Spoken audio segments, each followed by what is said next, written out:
please join me in the Pledge of Allegiance. I pledge allegiance to the flag of the United States of America and to the republic for which it stands, one nation, under God, indivisible, with liberty and justice for all. Good evening and welcome. This meeting's being recorded and televised by Chelmsford Telemedia. If there's anyone else present who's recording or planning to record, will you please so indicate at this time? Seeing none, we'll move on. We have no minutes to approve at this point. I think we'll come back to that in our final item about future meetings. All right, so first item under new business. We have Mr. John Power here. Mr. Power is a principal at Farley White Interests, which he helped found in 2004 after 20 years in the commercial brokerage business at that point. Amongst some of their other concerns, I own several buildings on Apollo Way, which are some of the few A-class properties in Chelmsford. Mr. Powers agreed to share some of his thoughts on classification in Chelmsford tonight, and I'm looking forward to it. So, without further ado, Mr. Power, will you please state your name and address for the record? Sure. So my name is, just in case anybody has the question, it's John Farley Power. So that's where the Farley came from. Oh. And my address is 9 Whittier Road in Wellesley, Massachusetts, and I am also one of the managing partners of 150 Apollo Drive. It actually goes under the name Farley White Apollo LLC. So we own 150 Apollo Drive. I had a couple of just quick observations, and please stop me if I am reviewing any information that you view as sort of superfluous or redundant. But I thought I would start with a quick overview of the world of commercial real estate leasing pricing. So the way the world prices commercial real estate from a leasing perspective, not from a valuation perspective, but from a leasing perspective. Commercial real estate is priced two ways. Either it is priced on what is called a triple net basis, which is simply a net rent, and you then add and the tenant pays all costs, be it taxes, be it common area maintenance, be it whatever. And quite often you'll see that type of format used on small, McDonald's or sandwich shops or things like that. Retail centers use triple net quite often. And also, over the years, Billerica Road, a lot of the properties along Billerica Road use that triple net format on the R&D flex type properties. The office market was a little bit different, and the office market used something called a gross rent. Now, the distinction is somewhat important because the gross rent became a number where the landlord assumed the costs of providing common area maintenance, paying the base year real estate taxes, and then increases over time were passed through to the tenant. In the case of the gross rent, whenever the tenants left, you ended up having to update the bases to whatever those new bases would be. So there's always a sort of a catch-up for the owners of the buildings. Over time, you might have, even if you had a 10-year lease, at the end of the 10 years, you're going to start a new lease. So when you do that, all those bases come back and it becomes part of the cost. The current, I started off in the real estate business, and my first experience in the world outside of downtown Boston was in 1993, and I was involved in selling what was then called the Wang Towers, now called Cross Point. And Chris Kelly was a friend of mine, and he and his partners were the ultimate buyers of that building. And so I remember clearly, very, very well, what the world was like in 1994 and 95. And I became the leasing agent of that building, and that 1 million feet took me almost 3 years to fill. For the first 2 years, we had nobody. And then all of a sudden, we started to gain momentum and traction. There were a couple of interesting things. First of all, rents in all of the markets sort of settled into what we would call on a commercial level for office buildings or R&D buildings, into this $4 triple net level, okay? And then the tenants would pay all the other costs. And those costs back, plus or minus, what was that, 20-something years ago, those costs were approximately $5 a foot in total cost, common area maintenance and taxes. And Chelmsford ran approximately $1 a square foot in taxes for buildings that were like that. That was generally 75 cents to $1 was sort of the general number. Okay, so you sort of looked at it, and it was roughly 20% of the overall costs of running the properties in general was taxes. And Lowell, at the same time, for example, when Crosspoint sold, had a tax rate that was probably somewhere between 50 and 75% higher than that.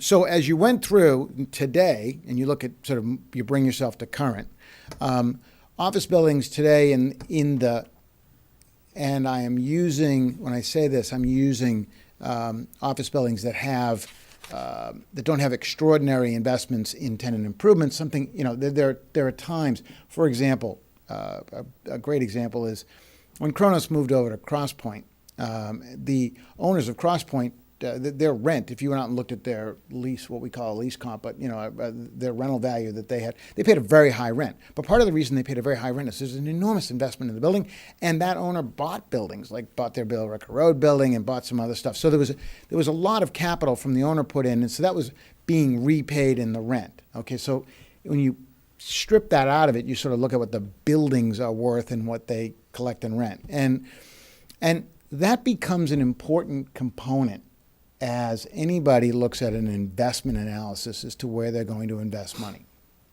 Because when any of us, me or any of my competitors, compatriots, look at property investments, we end up looking at what do we expect to receive as a return on our investment. And initially, all of us do that on a pure, straight cash basis. We don't buy buildings typically without debt financing, but we look at the initial investment that way. So if somebody's going to pay you $2 in net rent and you want a 10% return, you can pay $20 a foot for that building. And then all the other costs would get passed through to the tenant, that's your customer that's in the building. So in this process, as we look at investments into commercial real estate, one of the things that we're focused on is what is our achievable return that we can get for investing the money into the property, and that's just to buy it. And then there's another component, which is actually investing into the buildings. Okay, and as we look at properties and we look at various communities, and we have, by the way, we've invested here along 495 in Lowell. We have investments in Chelmsford. We have investments in Billerica. We're one of the largest property owners in New Hampshire.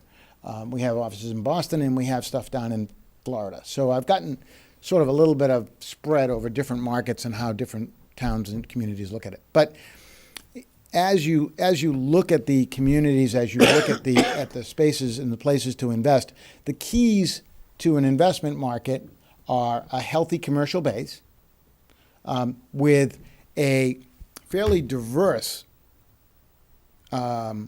commercial environment. I won't tell you what town this was, but I a number of years ago purchased a building for $10 a foot, which is a beautiful building, as nice as any building in Chelmsford, and we only paid $10 a foot for it. And for the last 5 years, we haven't been able to rent it. And the reason we haven't been able to rent it isn't because the building isn't any good. It's because there's no customers. So keeping a vibrant and growing customer community, and for us, that's office tenants, that's R&D tenants, that's America's business community and employment base. That's a critical component for us as we look. A lot of people, for example, will look in Florida and look at Florida as an investment market because population is growing so much, and the population is viewed as employable base, which is going to grow the office market, which causes demand and increases value. So that's sort of how we look at it. One of the interesting components is that there are a number of ways of adjusting in value and moderating real estate tax impact onto value.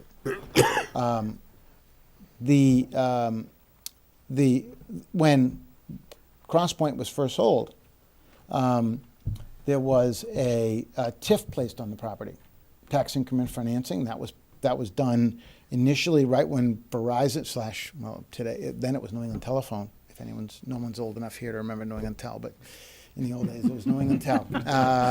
Oh, yes, there I is. think you got a lot of us that do. And so when they came in, and so initially, one of the concerns for New England Telephone Company was if we make a big investment in the property. They rented the property on a triple net basis. They took no investment from the owner of the property, so they paid, at that point it was $3 a square foot. I remember that because it took me 2 years to finally get somebody to pay $3.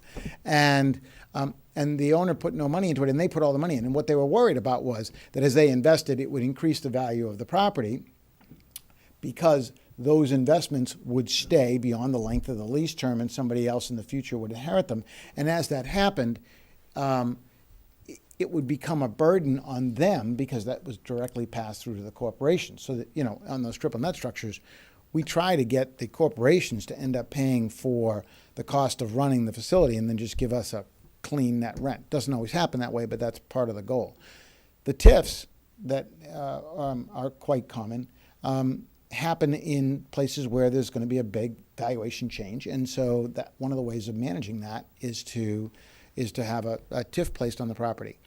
We don't tend to use TIFs. Chris and Lou did that at Cross Point, and it made a lot of sense at the time, but we try to avoid them because, candidly, we believe that we want to create value in our properties, and if the communities are thriving, that's a win for us because we're part of a community as an office building owner. We're not isolated just because we sit with one office building somewhere in some community. I did do my last little observations. I did a little quick study, and you probably know this, but obviously your tax rates are at $17.96 per thousand for 18. Billerica, we own a really nice office building in Billerica. That's the residential rate's $14.19, and the commercial rate's $33.65. And then in Lowell, the residential rate's $14.39. It's very interesting how close it is to Billerica's. And then their commercial rate is $29.34. It is not solely taxes or anything else that is causing the change in the commercial market in Chelmsford, Billerica, or Lowell, or Westford, or any other community out along 495. There's been a migration to the city of Boston. It's that simple, and that has caused a change in demand. And as if you have lower demand, pricing changes, and you end up with more available space. And that migration to the city has impacted a lot of folks. We have two buildings. One I said to Mike earlier, I think we own the two nicest office buildings along Route 3. We have one at 290 Concord Road, which is Millipore's headquarters. It's vacant. It's been vacant for a year. We have 150 Apollo Drive. It was Harris's headquarters. Before that, we actually built it for Sycamore Networks, if folks remember Sycamore. And it has been vacant since April. We're a company that has the lowest vacancy rate in the entire state of New Hampshire. We're the largest Class A owner of space. We are 98% rented in an 87% rented market. In downtown Boston, we own an office tower. It is 99% rented. We know how to rent space. It's I shouldn't say even. We have a wonderful mill in downtown Lowell, Wanalancet Mill. That has always been more occupied than the market averages. This market's a little different, and it's causing some stresses and some strains in certain areas that are unique to especially us in New England, because the headlines are all Boston, and everyone wants to be in Boston, and they'll pay whatever they need to pay to be there. And that's just changed a little bit of the world as you move away from the city. So those are my overall just overviews, but I guess I'm really here to just try to answer questions and be helpful in trying to provide at least this commercial owner's perspective on classification. So I welcome any questions. I'll do the best I can to answer them. I don't think we've ever been this silent. Wow. I'm just wondering what type of a role amenities would play. So amenities. This will land me in the controversial category. Amenities are a buzzword. They are viewed as millennial generation likes to be able to. Actually, I shouldn't say it's millennials. It's all of us, right? We all like to be able to just walk out the corner, grab what we want to have it right there immediately, and move on. I think in some respects, their expectations of it are a little different than, say, because I used to have to do a little bit more to get to it. So amenities are certainly part of the driver, but it's not the sole solution. In some respects, you'd say, if amenities were the sole solution, there'd be a line stretching down the Lowell connector. And so there are other components to it. I think, clearly I think the city of Lowell has a lot of advantages because it has a lot of amenities. But when you micro a building and you say, well, that building has a bunch of amenities, I don't know how many of you have ever been in a building where, a cafeteria is in, and they say, well, you got food service, and so there's a food service amenity. 20 days in a row, you're sitting there eating at the food service. Most people, I pay a lot of money for food service stuff. We provide good food. After a while, you're just like, I'm going to bring my own lunch. I'm going to go down the street. I want to go to the 99. You start to go somewhere. And as soon, in this world, when you're outside of downtown Boston and Cambridge and, that really urban area, you really end up being in a car no matter where you go. And then the question just becomes whether the drive is 5 minutes or whether it's 10 minutes. But it's not, in this part of the world, that it really isn't much more than that. The key, though, is that people sell amenities as a benefit. And so that benefit ends up becoming a perception, and that does provide some provides some of the box checking. A lot of times as people tour and look at office buildings, they're checking boxes. Does this do this? Does this do this? Does it have the right floor plate? Does it have the infrastructure I need? Do I have communication? What's my commute like, et cetera? So amenities becomes part of that. I don't think it's the end-all and be-all, but it's clearly an important component, especially in the expectations of some of the younger employees in today's world. You just mentioned check boxes. Mm-hmm. If a company is going into a town or going into any location, Sure. what do you feel would be a couple of the top check boxes? So certainly being able to be efficient in the community. So if I don't think that the amenities necessarily have to be sitting on site, but having them be within a close proximity so you don't lose somebody for a half an hour drive to then go spend 20 minutes or 30 minutes grabbing a sandwich to then drive back a half an hour. That becomes a productivity question. So that's certainly that is one major one. Having a quality housing stock within a short drive, a reasonable commute, is another. I will tell you. You all heard it. I live in Wellesley. Okay. It used to be that you paid a lot of money to live in Wellesley, so you could drive 20 minutes to downtown Boston. That commute, if you don't go, I'm leaving my house at 6:15 in the morning to do it in a half an hour. If I leave at 7, it's an hour drive, 12 miles.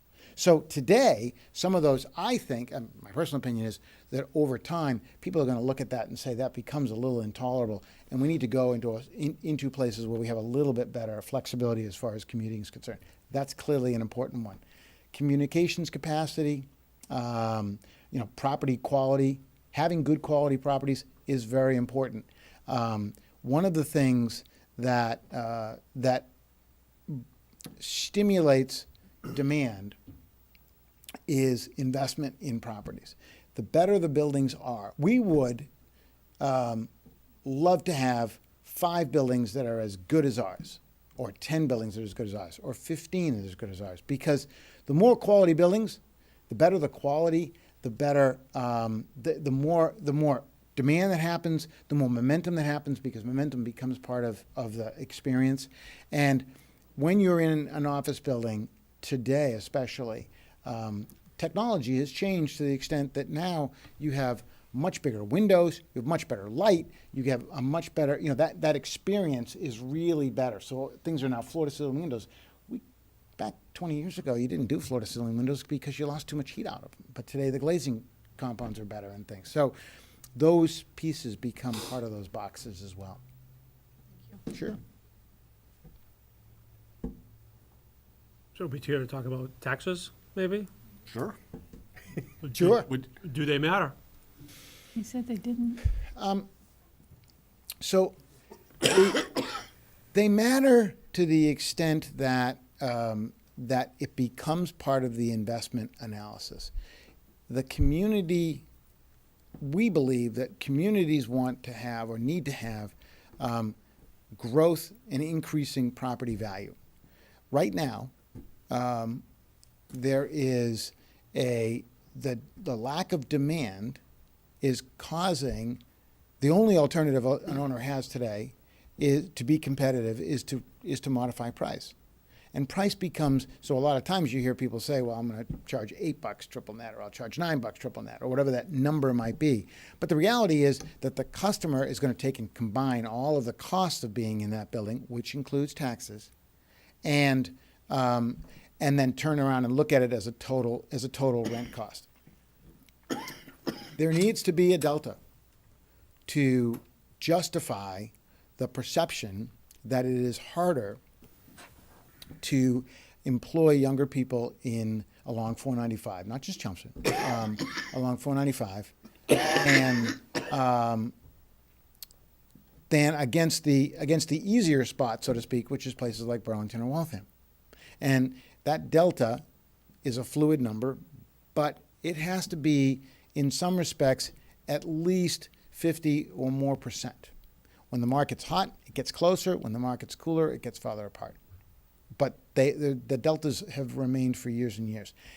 And if you charged, let's just say hypothetically, if I can get $20 a foot at 150 Apollo Drive, which I really can't, but let's just say I could, and that's my gross rent, and there's a $1 tax cost, well, then I have a $19 to pay CAM and lenders and so forth, right? But if I have a $2 tax cost per foot, then I only have $18 left. So it has a direct reflection on the value of the properties, and that has been proven, by the way. One of the places that saw it, that it happened immediately and then it got hidden over by momentum, was Boston's bid. There's something in Boston called a business improvement district. Boston put on this business improvement district, and the business improvement district was essentially an additional layer of tax to pay for certain services in that environment. We were part of the bid. We immediately filed for a tax abatement and won against the city of Boston, because the city of Boston added a $70,000 cost to our property. Now, over time, Boston has become, whether that was the bid that did that or whether it was something else, I don't know. But it immediately lowered the property's value, because our net income was X. We took $70,000 off it. And, if you cap $70,000 at 10, you get $700,000 in value. And if you do it at 5, you get $1.4 million in value. So that was a simple, direct analysis of change in value. Over time, the values have moved up, and a lot of the bids have become less. They're less lightning rods for taxing. But that's certainly an example of how taxes had an impact. What kind of a percentage increase was that improvement district? So that was about 0.7%. A little less than 1% of the tax value of the property. And I'm working from so you said that you were So the building paid assessed $1 million in extra taxes. 70,000. The building paid Oh. $1 million in taxes, Okay. and we paid 70. Additional 70 Yeah. for the bid. So that gives you sort of an example of how the city of Boston did it. Okay. Okay. So if the commercial tax rate in Billerica and Lowell are what, 29, 33, whatever it was, Yep. why would an investor or a business ever locate there and not in Chelmsford? Everything else being equal, the building. Kronos has a massive TIF. Kronos is an outlier, though. I mean, that whole complex is an outlier. Well, but that's not totally, I mean, I It's a million square. respectfully say that there's a lot of other places that have received TIFs in that town. You know? By the way, every town can issue a TIF. Absolutely. My point is, the perception is, and whether it's reality or not, is that businesses are moving Bedford in Billerica, moving up Route 3. They're getting priced out of 128. So if you choose to locate in Billerica, why would a company choose to pay the extra taxes and not just move a mile up the road to Chelmsford? So probably two things, and it sort of relates a little bit to the question I answered for you. First of all, Billerica has more monumental, larger scale office buildings. So the largest office building in Chelmsford is 300 Apollo Drive. Okay, and by the way, 300 Apollo Drive has done pretty well leasing wise. I mean, it's of all the buildings that have rented space, it's done pretty well.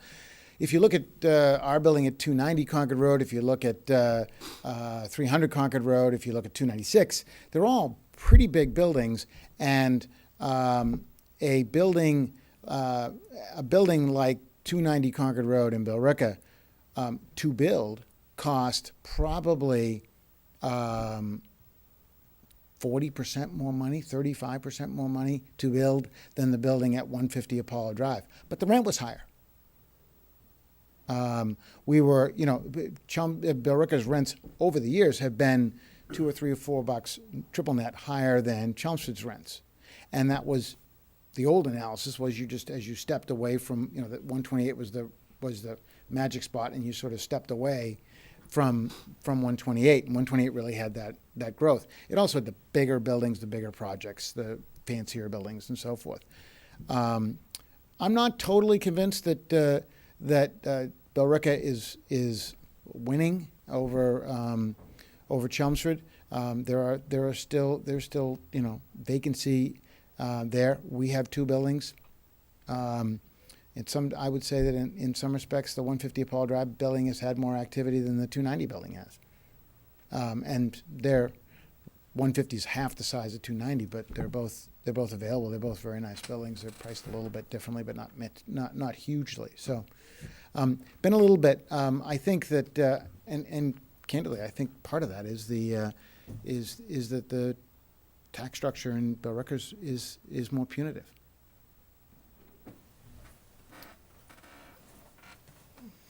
I got a couple more. Sure.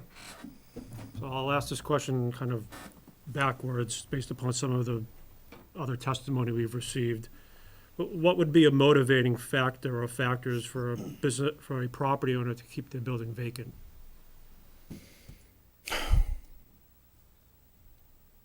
It's as foreign as anything I've ever thought of. Well, then I'll ask it the traditional way. What are the motivating factors for a property owner to lease up their building in a timely manner?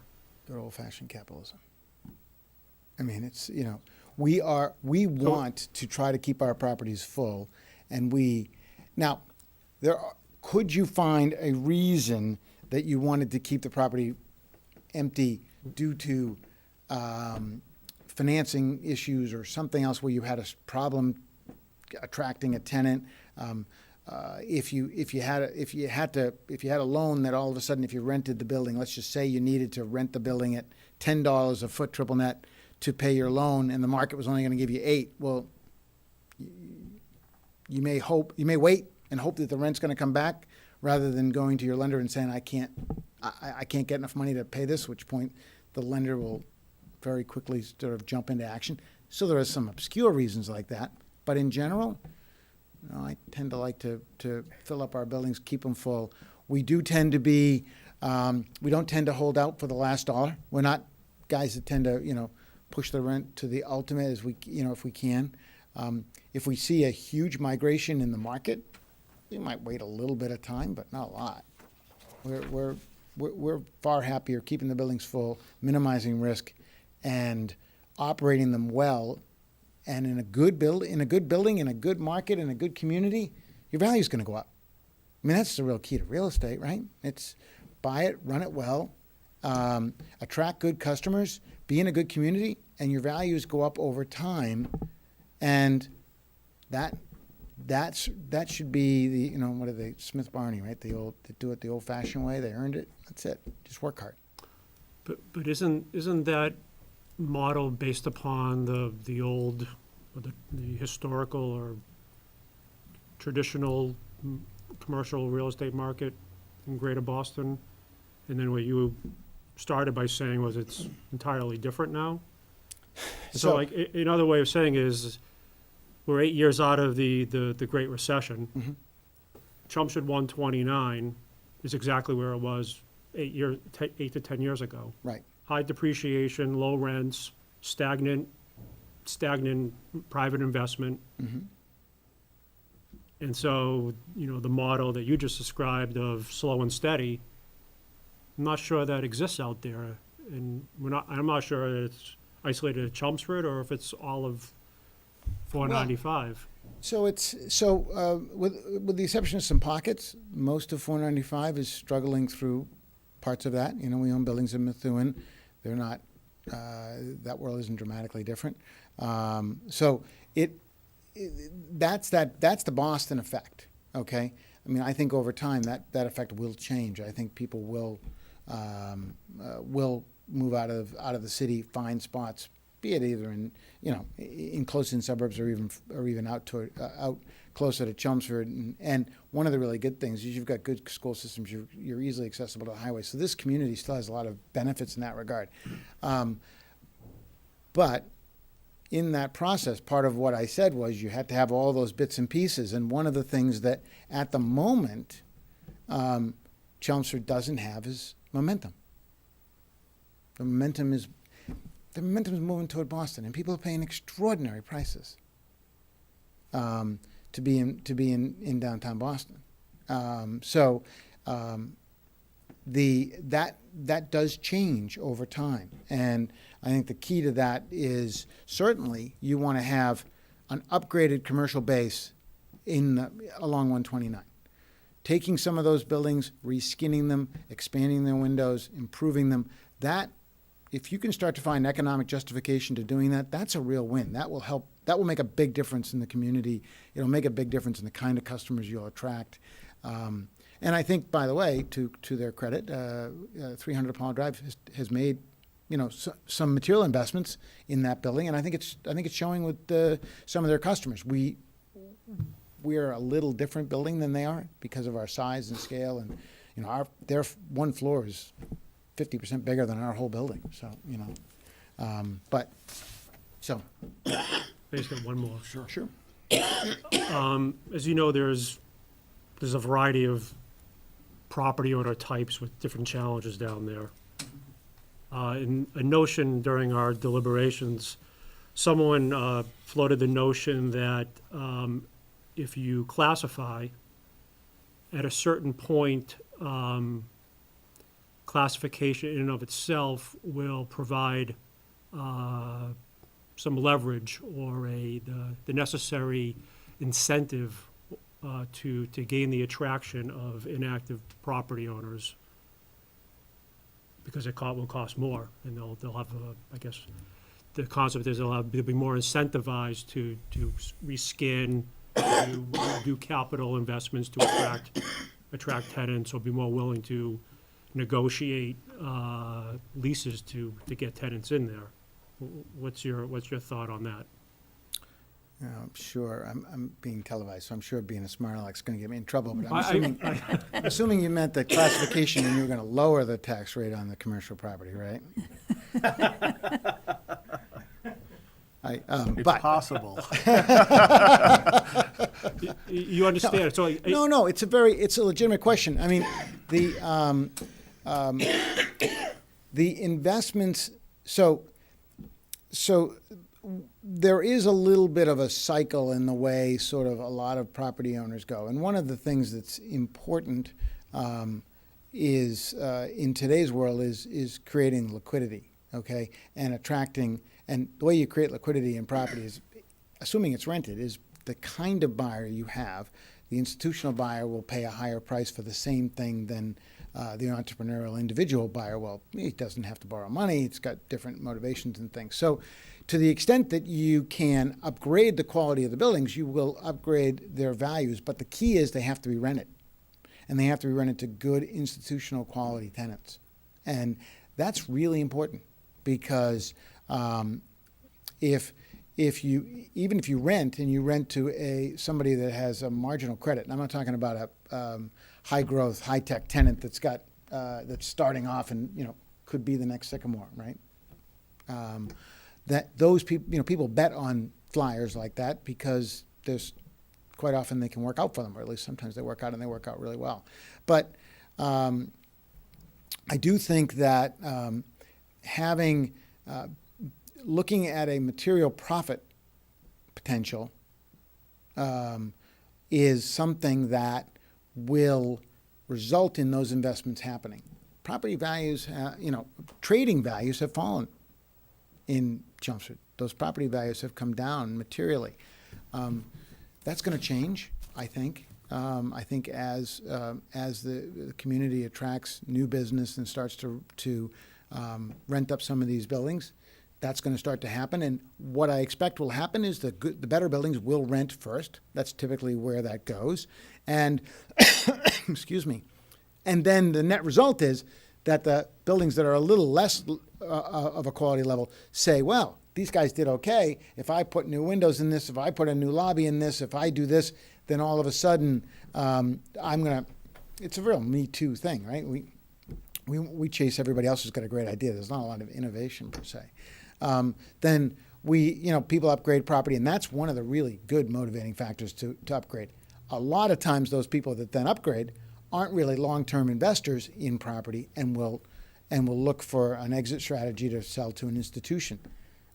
Institutions are great people to own property in a community.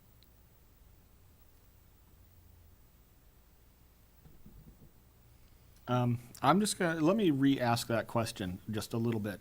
Sure. Evan kind of framed it in the sense of can you kind of change the motivations of an individual owner on a broader scale? Mm-hmm. If you understand classification as kind of the tax policy of the town, can shifts in tax policy in a town really drive kind of town-wide change or citywide change, or are there bigger forces at work? And then the proper role or the proper place for the policy is really just to kind of ride the wave and rather than trying to create it. Does anybody here know what a brand new office building in the Seaport pays for taxes per square foot? Does anybody want to guess? I want to know how they drive in there. That's a better question. It's No higher than idea. 33. Pardon me? It's higher than 33. Well, they pay $20 a foot In taxes? in taxes. Just taxes. Okay, that hasn't driven anybody away. Right. Might show you a lot of places where it has. It's a lot of money. Those are the most expensive, brand new, newest, highest rent getting buildings. So obviously that's the top of the market. But those buildings cost almost $30 a foot to run. It's amazing. Wow. So tax policy can, real estate tax policy or any other tax policy can be used to motivate some people to do some things. But I have never experienced, and we own a lot of property in this area, I've not experienced real estate tax changes to motivate people to improve their property, unless it can be used in conjunction with attracting customers. As the customers get attracted, that tends to be the motivating force as opposed to the tax structure. And candidly, the overall cost to the actual ultimate user of space, that is they analyze that. They've got their own Excel spreadsheet or whatever you want to use, and they're looking at that total cost. So one of the keys to communities where there seems to be an endless supply of potential customers, downtown Boston, is you can move up taxes and it doesn't really affect it. In communities that need to change momentum, finding reasons why momentum won't change is tough. This might be a different conversation if you were in Boston's conversation. I mean, I got a hard time arguing with them so far. I think at some point they're going to I'll get in trouble again, but I think they're going to overtax that. There is that the goose problem, but at the moment they have no problem in that world. And I would say that taxes in Boston, individual tax, our office building taxes in Boston have moved up from in the last 10 years well over 50%, 5% a year. The last thing I have is, this is something we talked about a little bit with some of our economic development folks. When you talk about creating momentum or sustaining momentum, do you have a couple of favorite metrics for measuring momentum? Crosspoint was momentum, right? Crosspoint went vacant. I remember this like it was yesterday because I did it, and I had a wife and 3 little kids at home, and she was saying, "What in God's green earth are you doing up there in Lowell?" We went from the first 2 years, nobody rented a speck of space, and then New England Tel came in, and they put in some communications infrastructure, and the .com thing started to take off, and we rented 750,000 square feet in 12 months. That's momentum. Now, the ability, the public perception, when I could tell you that, we have built buildings, I won't say exactly where, but I would say it's in your town, where somebody needed space. See, one of the keys to momentum is this. If a company says, well, I've got 100,000 square feet of space, and I may need 110,000 in next year, and they go out and they look around and they call up a broker and they say, hey, can you show me a couple options? And he goes and shows them 5 options. You know what they come back and do? It's part of that list. Is they say, we got 5 options. What are we worried about? We can take our time. Okay. On the opposite scale, if there are very few options, then all of a sudden there becomes this idea of musical chairs and that somebody's going to pull that last chair out and I'm not going to have an option. And I need to be able to find my space. And so you find people taking 30,000 feet when they need 20 because the 30 was sitting there, it's available, and they didn't want to lose the extra space. That's momentum. That's the kind of thing. And you just know it when you see it. And today there are enough options along Route 3 that there isn't that same level of urgency that as real estate investors we like to see whenever we do an investment. You really want to see, how do you create some sense of urgency? Mm-hmm. Housing ever play a part in it? Pardon me? Housing? Housing is, I think having a good housing community is really important. I think that, but I don't, in Massachusetts, housing isn't dynamic like, say, Florida, where housing's getting built in mass amounts in different spots. Our housing is fairly stable, and so having a good community, people know good communities, they tend to be consistently good communities, and actually moving up and down on the scale is kind of hard, right? But overall, having keeping commutes to a reasonable level in busy lives, absolutely, it's important. And remember, except for downtown Boston, if you're here, you're in a car. We have not changed that dynamic. Maybe someday they'll be self-driving. Maybe someday everyone will, every Uber will be around or whatever else it'll be.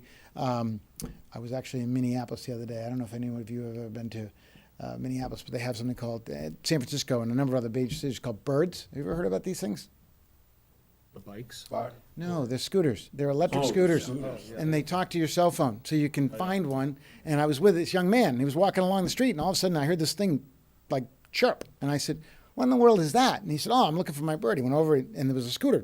They just leave them Yeah, wherever they're going to go. And he gets on it, and he scoots away, and it charged him 10 cents for every 2 minutes or something in it, and he scooted along and got to another spot and he left it, and that's an urban way of moving around today. But in general, we're going to be in cars for a while out here, so reasonable driving commutes and accessibility to things that you might need as you go home. That's, having a nice town center. I think those are all important components to that dynamic, and housing becomes important if you're, as long as you don't want to live way out in the woods. All right. Is that it? John, thank you very much. Thank you. I certainly appreciate you coming out to No, take it's the my time. pleasure. and this has been I know great. it's a big decision for you folks, and I know that it is. There certainly isn't. I'm not a pound the fist guy. I can tell you that I think communities need to balance their income, need to balance their revenues, need to make sure that they're in a position where people can afford to live there, and all of those bits and pieces. So I don't necessarily envy the job you guys have, but I applaud the fact that you're doing it and you're trying to be thoughtful about it.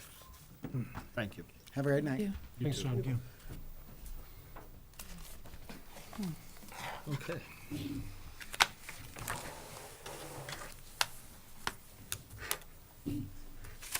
Okay, so the next thing is the report.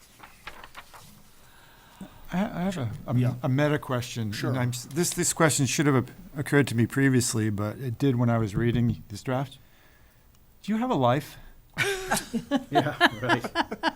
I was wondering the same about you, John. Best question so far. Not a good one. I do realize that a lot of the content was stolen, including from A lot of the content Somebody who was walked out of stolen, the- absolutely. somebody who walked out of the room Absolutely. recently, but still very impressive. I'd like to start on the first page, though. Yes, let's. Why do we have Pat's name in there?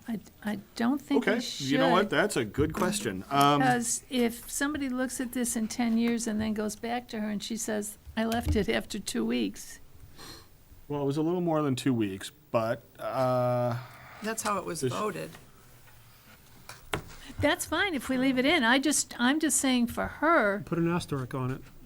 that's, Dustin Pedroia will get a full share this year. I think Pat should get a full share. that's fine. of whatever it is we Whatever get, it I'm not is. sure if I don't think that's a good thing. Sam, you have a thought? May I just make a suggestion? Sure. We had the same thing happen on charter review, and we lost a member about 3 or 4 months in. I listed his name, and then I put the date that he resigned next to it. That's a good idea. Oh, We can do that's a that, good idea. Right? Along with clerk, yeah. I just don't want okay. her to be caught down the road, that's No, all. that's a fair point. I lifted your template. This is an excellent template. I thought I recognized it. Boy, these words sound strange. And plagiarism will never be dead. Dan, You're mentioning a bibliography, or should be, maybe. Yeah. Okay, table of contents. Unless somebody wants to finish that first sentence. The Tax Classification Study Committee is pleased to present its report of, The date. It's report, period. Yeah. just its report. We can be done with the ellipses. Okay. I'm not sure anyone's going to read that sentence anyway.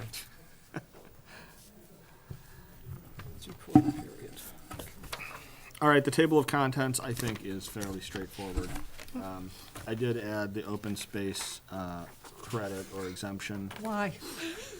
for the sake of completeness.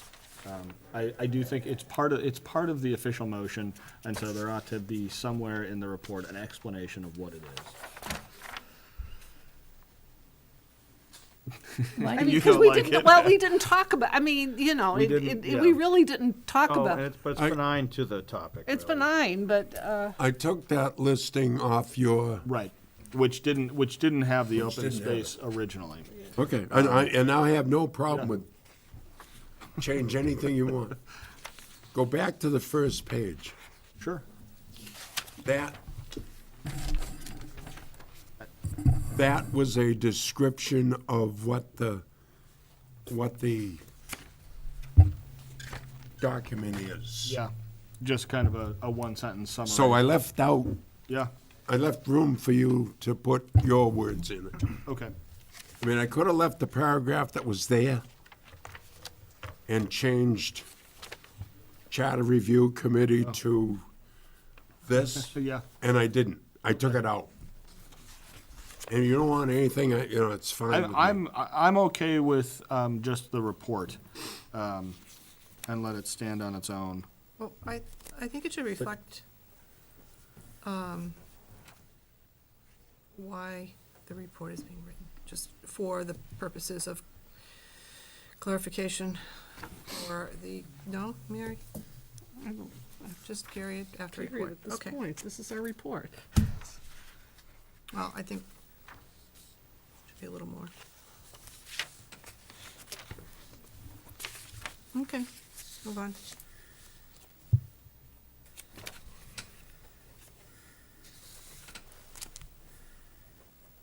All right, the table of contents, I think we can just run with for now.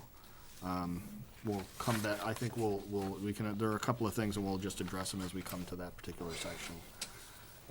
The introduction and establishment and mission, I am all very happy with.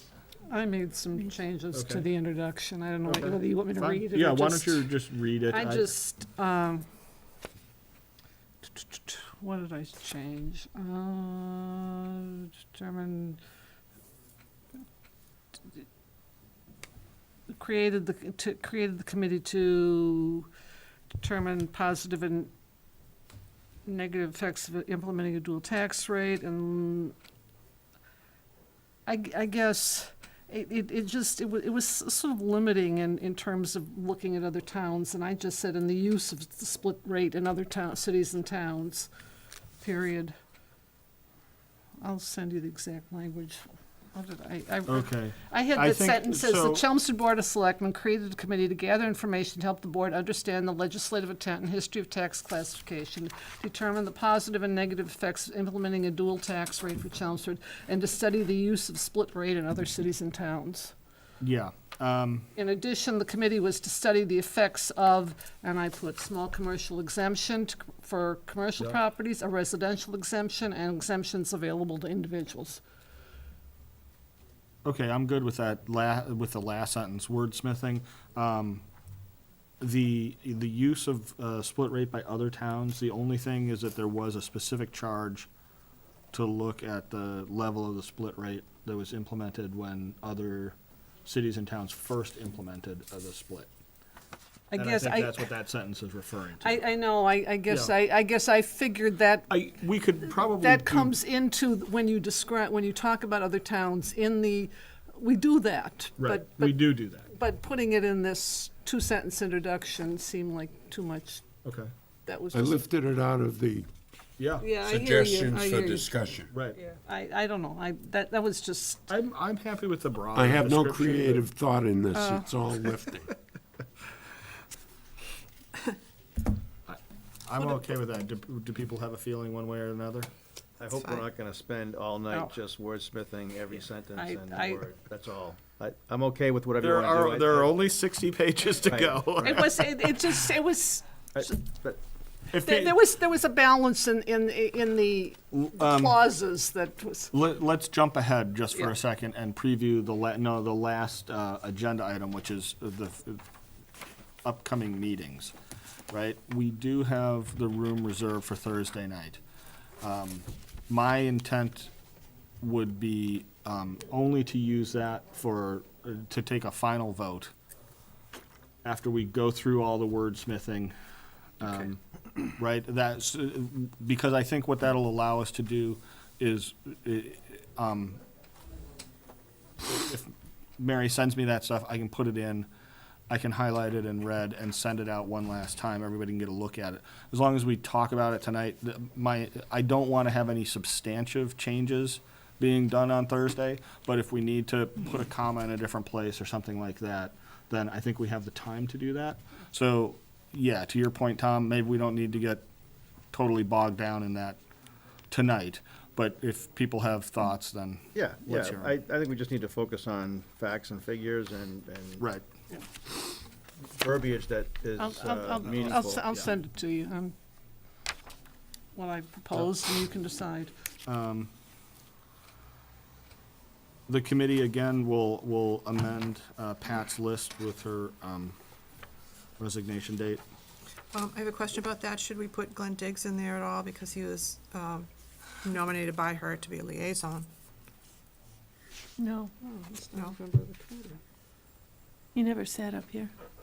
That's true. Do you want people to be named as liaisons to whatever board they were Oh, appointed I by? see. Or I think we can just, I mean, we're all here as part of the committee, is my feeling on that. Well, but somebody might be curious as to, well, there's no representation of the selectmen. To be honest with you, there shouldn't have been any representation of the selectmen because Probably a we're good giving, thing, really. we're giving it to them to make up their mind, so why should they be part of what we decide? That's Well, my thought. I'm I'm just with you, looking, Helen. I mean, I've told them that 100 times. I'm just looking at what actually happened. Yeah, but he never turned around when she got off and came up here and took her seat. He was mostly in the audience. Right. No, I agree with that, he was, but so wasn't John Harrington, and I'm not gonna put his name up here. No offense, John.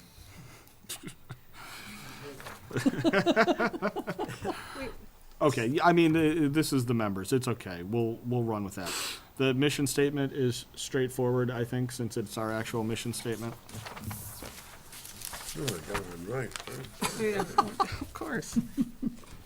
The report outline, is that's just you had intended that to be just the working outline? Or is it, I mean, is it somehow different than the table of contents? I thought the outline was just a working outline. You start with an outline first, you write your report, the outline disappears. Yeah. The outline becomes the report. The outline, the table of contents creates an Right. outline of what Right. you're Right, gonna, okay, so we can, Oh, yeah, that, you can We delete can- that. It may be one of the items I should have left out. yeah. Yes. You just deleted a whole page. right, oh, see, it's getting shorter already. Oh, report outline, I see. Okay, yeah, so the review of the assessing process, I retitled it to Review of Assessment, Levy, and Uniform Rate, Okay. and then there's a whole bunch of words. And can I just send you an email tomorrow with the little nitty things that I found as I went? Yeah, I mean, if I there's, don't want to go through, there's no reason for everybody to listen to me to. Okay. Little nitty things. yeah, What do any, you mean by nitty? I mean, yeah, I mean, any Nothing, I errors mean, of like, fact or, like Bureau of Labor Assessment should have left paren BLA after it. Yes, Little things like that. Okay. Yeah, nothing of Yeah. I substance. see, yeah. Nothing of substance. I Nothing had- that I- changes the meaning. I had that too, Okay. and the paragraph above where it said something about she may schedule. I said, why did he choose she? That I actually stole directly from the BLA language. They have she there. I would have put in as the commissioner may schedule, I can, that can be done. anyway.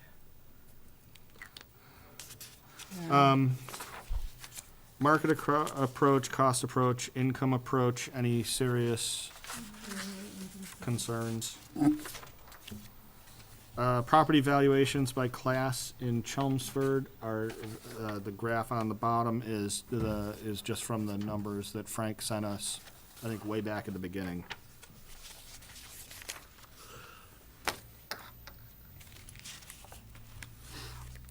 I don't know if we have to have the discussion of assessment level and uniformity. Again, it kind of goes to whether or not there's confidence in the results. Where are you, what are you talking, This is, sorry, right above the graph, that big block. Well, why would The you not? final step in the appraisal process is to analyze the value indications and so on.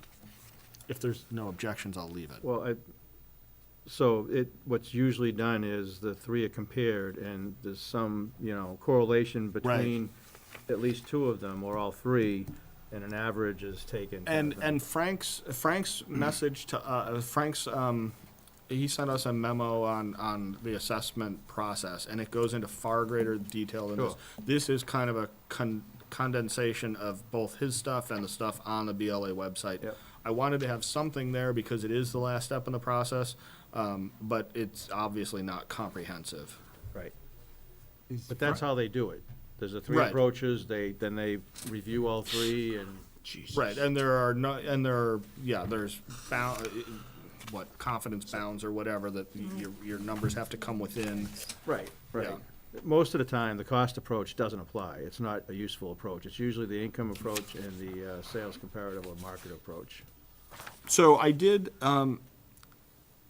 there is a sentence on each one of those paragraphs about where they're most likely to be used. And again, that's from, the BLA website. Yep. Yeah, So, that's okay. Is Frank reviewing this?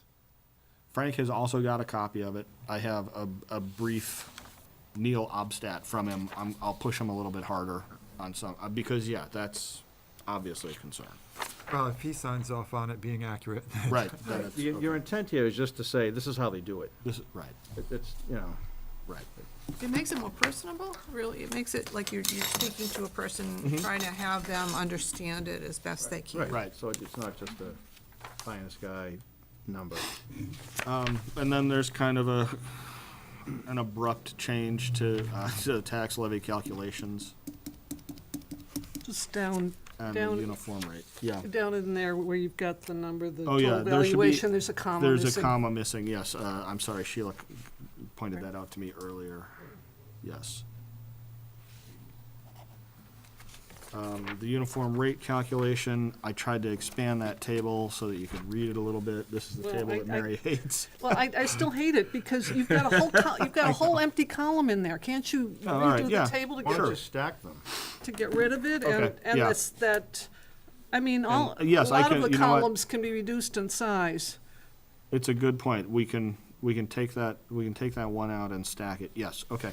I will redo that. And And can we that'll for all talk of about them. tax rate rather Oh, than yeah, mill you know rate? what? I did a search and replace in the text, but it didn't come out. It didn't come out in the spreadsheets. All right. Yes, I'll change that to text. Thank you. It's still in the text, too. Pardon? Is it? Yeah, I caught it once, All right. but we'll But get, what do you mean? It- a It's mill, There's still a mill in there There's somewhere. another, yeah, there's another one that I caught. Okay. Well, that's to make sure you're reading it. Well, Yeah, there was really no pros and cons. But I did want to throw a little love Frank's way in the summary. yeah.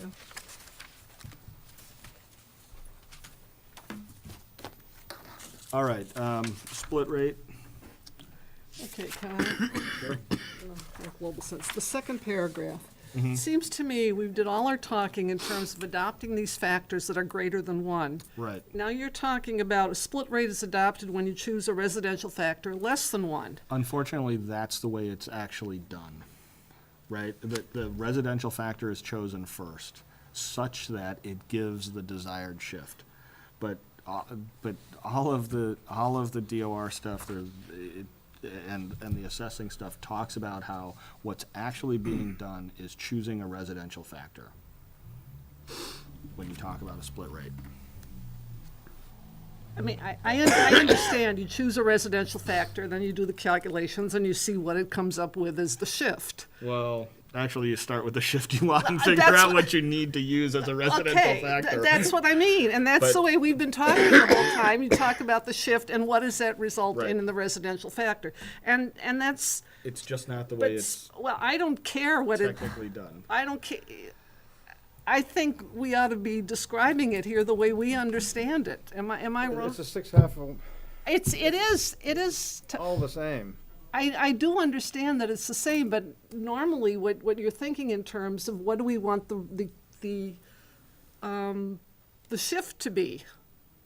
And so when I say, well, I want the residential factor to be 0.95, I don't know what that shift is until I do all the calculations. And that's what it's saying here. But all we've been talking about is, well, what if we do a shift of 105. Right. what, well, if you do a shift of 105, that doesn't mean 95% Right. residential. No, it doesn't. Right. But it's the residential factor that's reported to the state Okay. when you do your submission. So, I mean, somewhere in there, I think we ought to explain what a residential factor is, since that's what the selectmen are really charged with sending. That's what they're charged with sending, but when they're gonna talk about it, they're gonna talk about how much of a shift we're going to do. Yeah. So that's, Do you want to rewrite that paragraph from a split point of view? Should we rewrite that paragraph? What? I'll rewrite it. But should we? Or should Well, we she be? just wants to say it differently. She's I gonna wanna say the s- same I thing. know but- she wanna wants say to it say it diff- differently, but shouldn't it be said the way it was the way, I don't know, all right. I guess my point is, that may be the technical language of of what you're doing, but it's not the way we've been talking about it. It's not the way we look at all these residential factors that look at what the shift is to commercial, the 1.3, 1 point. And you don't do that by picking out the residential factor, per I se. see where you're going. It's not consistent with the rest of the way we're describing I would everything. Yeah. agree with that. It's just that's Let's try how we rewriting did it. I'm Is it just that happy. second I'm- paragraph? That's fine. Assuming I have time. Yeah, well, because we have all the time in the No. world. Maybe you describe it both ways. We might need to. We might need to. We'll look at it, but, Yeah. I mean, Or other, stated this way, I don't know, it just, because, I mean, we kept talking about it, and Frank said you calculated Right. you did the amount of the shift, and that changes the levy for the commercial, and then you subtract that levy from the residential levy to get the new residential levy, and then you can figure out what the factor is.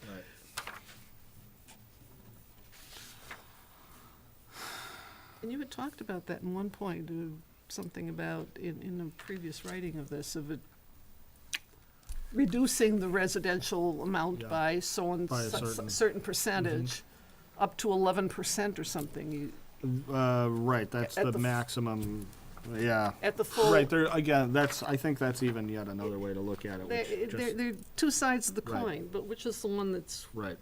more common in the language we're using, I guess? Okay. The next couple of paragraphs are just a report of things. Then there's a page and a half of legal cases. Do we need to have the sentence following taken from background and implementation of task classification Frank Reen in there, or should I strike that and just put it in the bibliography?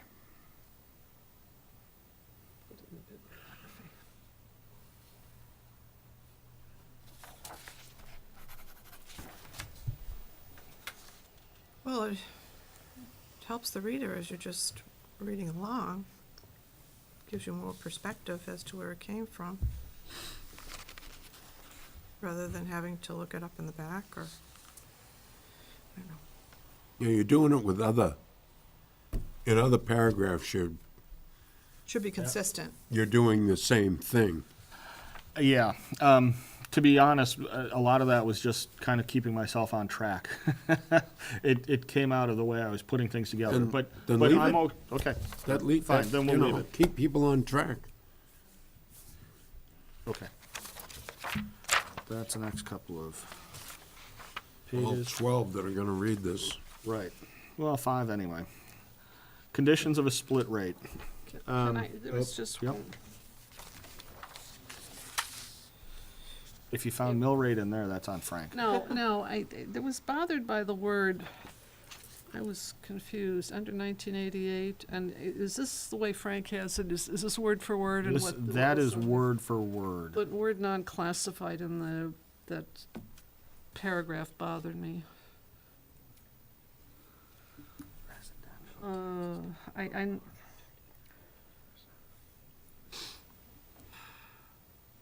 Yeah, we could replace it with single rate something, or unclassified. no, Single rate.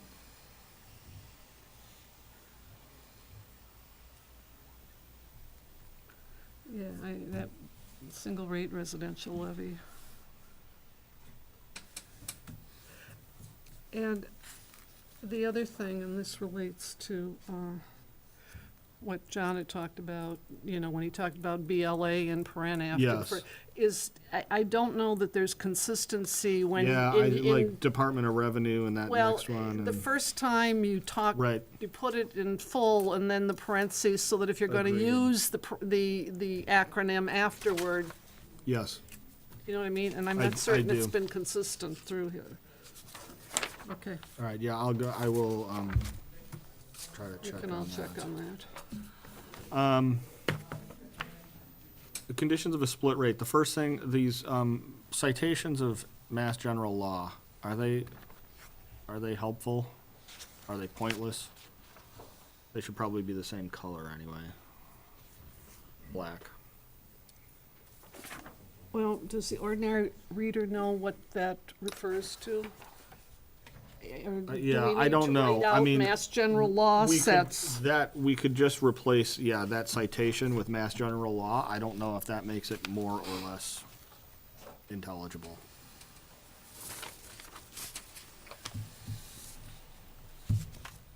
Well, It's in there in a few different places, so think about it as we go along. I guess all I'm saying is Mass General Law and in paren put the reference to Okay, the okay. site sets, or Mass Law or something. I like MGL, leave it at that. You shouldn't be reading it if you don't know what MGL means. Well, I kind of feel that way too. Like if you're this far into the weeds, you probably recognize MGL. God's sake. I don't know, okay. What do we use the word naive here? That's better. All right, and then we have a couple of charts that kind of say the same thing in two ways. And then move on to the calculation of the split rate. Okay,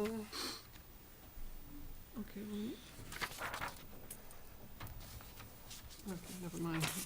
You know what? It shouldn't be exemption, should it? No, I had something.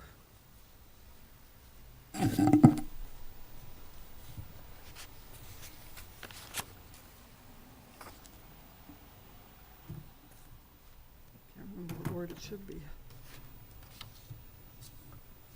What if we replace it with, what if we say, if adopted, the change in rates are determined?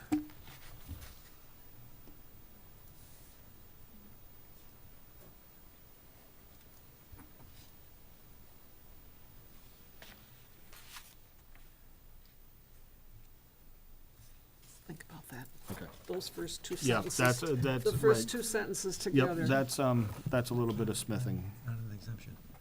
Isn't it just talking about that particular thing That particular thing is not an exemption. though? Okay. What's the word change? So, and then, yes, we have, words, and then a table. Same thing with a table, if we're gonna keep it, we can Again, get rid of the, get rid of the blank space and do an upper and lower. what do you mean, upper and low? I think what Tom was suggesting was that we take this side of it and just put it underneath the other side I think of if you, well, unless you wanna make the print a whole lot better, I think if you Yeah, just. well, it'd make it a little bit If you bigger. just make reduce the column sizes, get rid of Yeah. the column Okay. and like that column where you have the percentages. Okay. I'll take, You've got two different tables there, though. Why not just have two separate boxes, What do you, right? You get I the- mean, you you have kind of the raw data, and then you have the Right. worked out rates. I think in terms just- of readability, it's easier to read two. however, I mean, Yeah. I think you could accomplish it by Okay. just, and there's mill rate in this table. Again, yes, you're correct.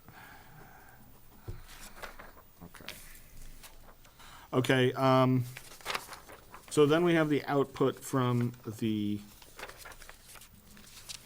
rate scenario calculator.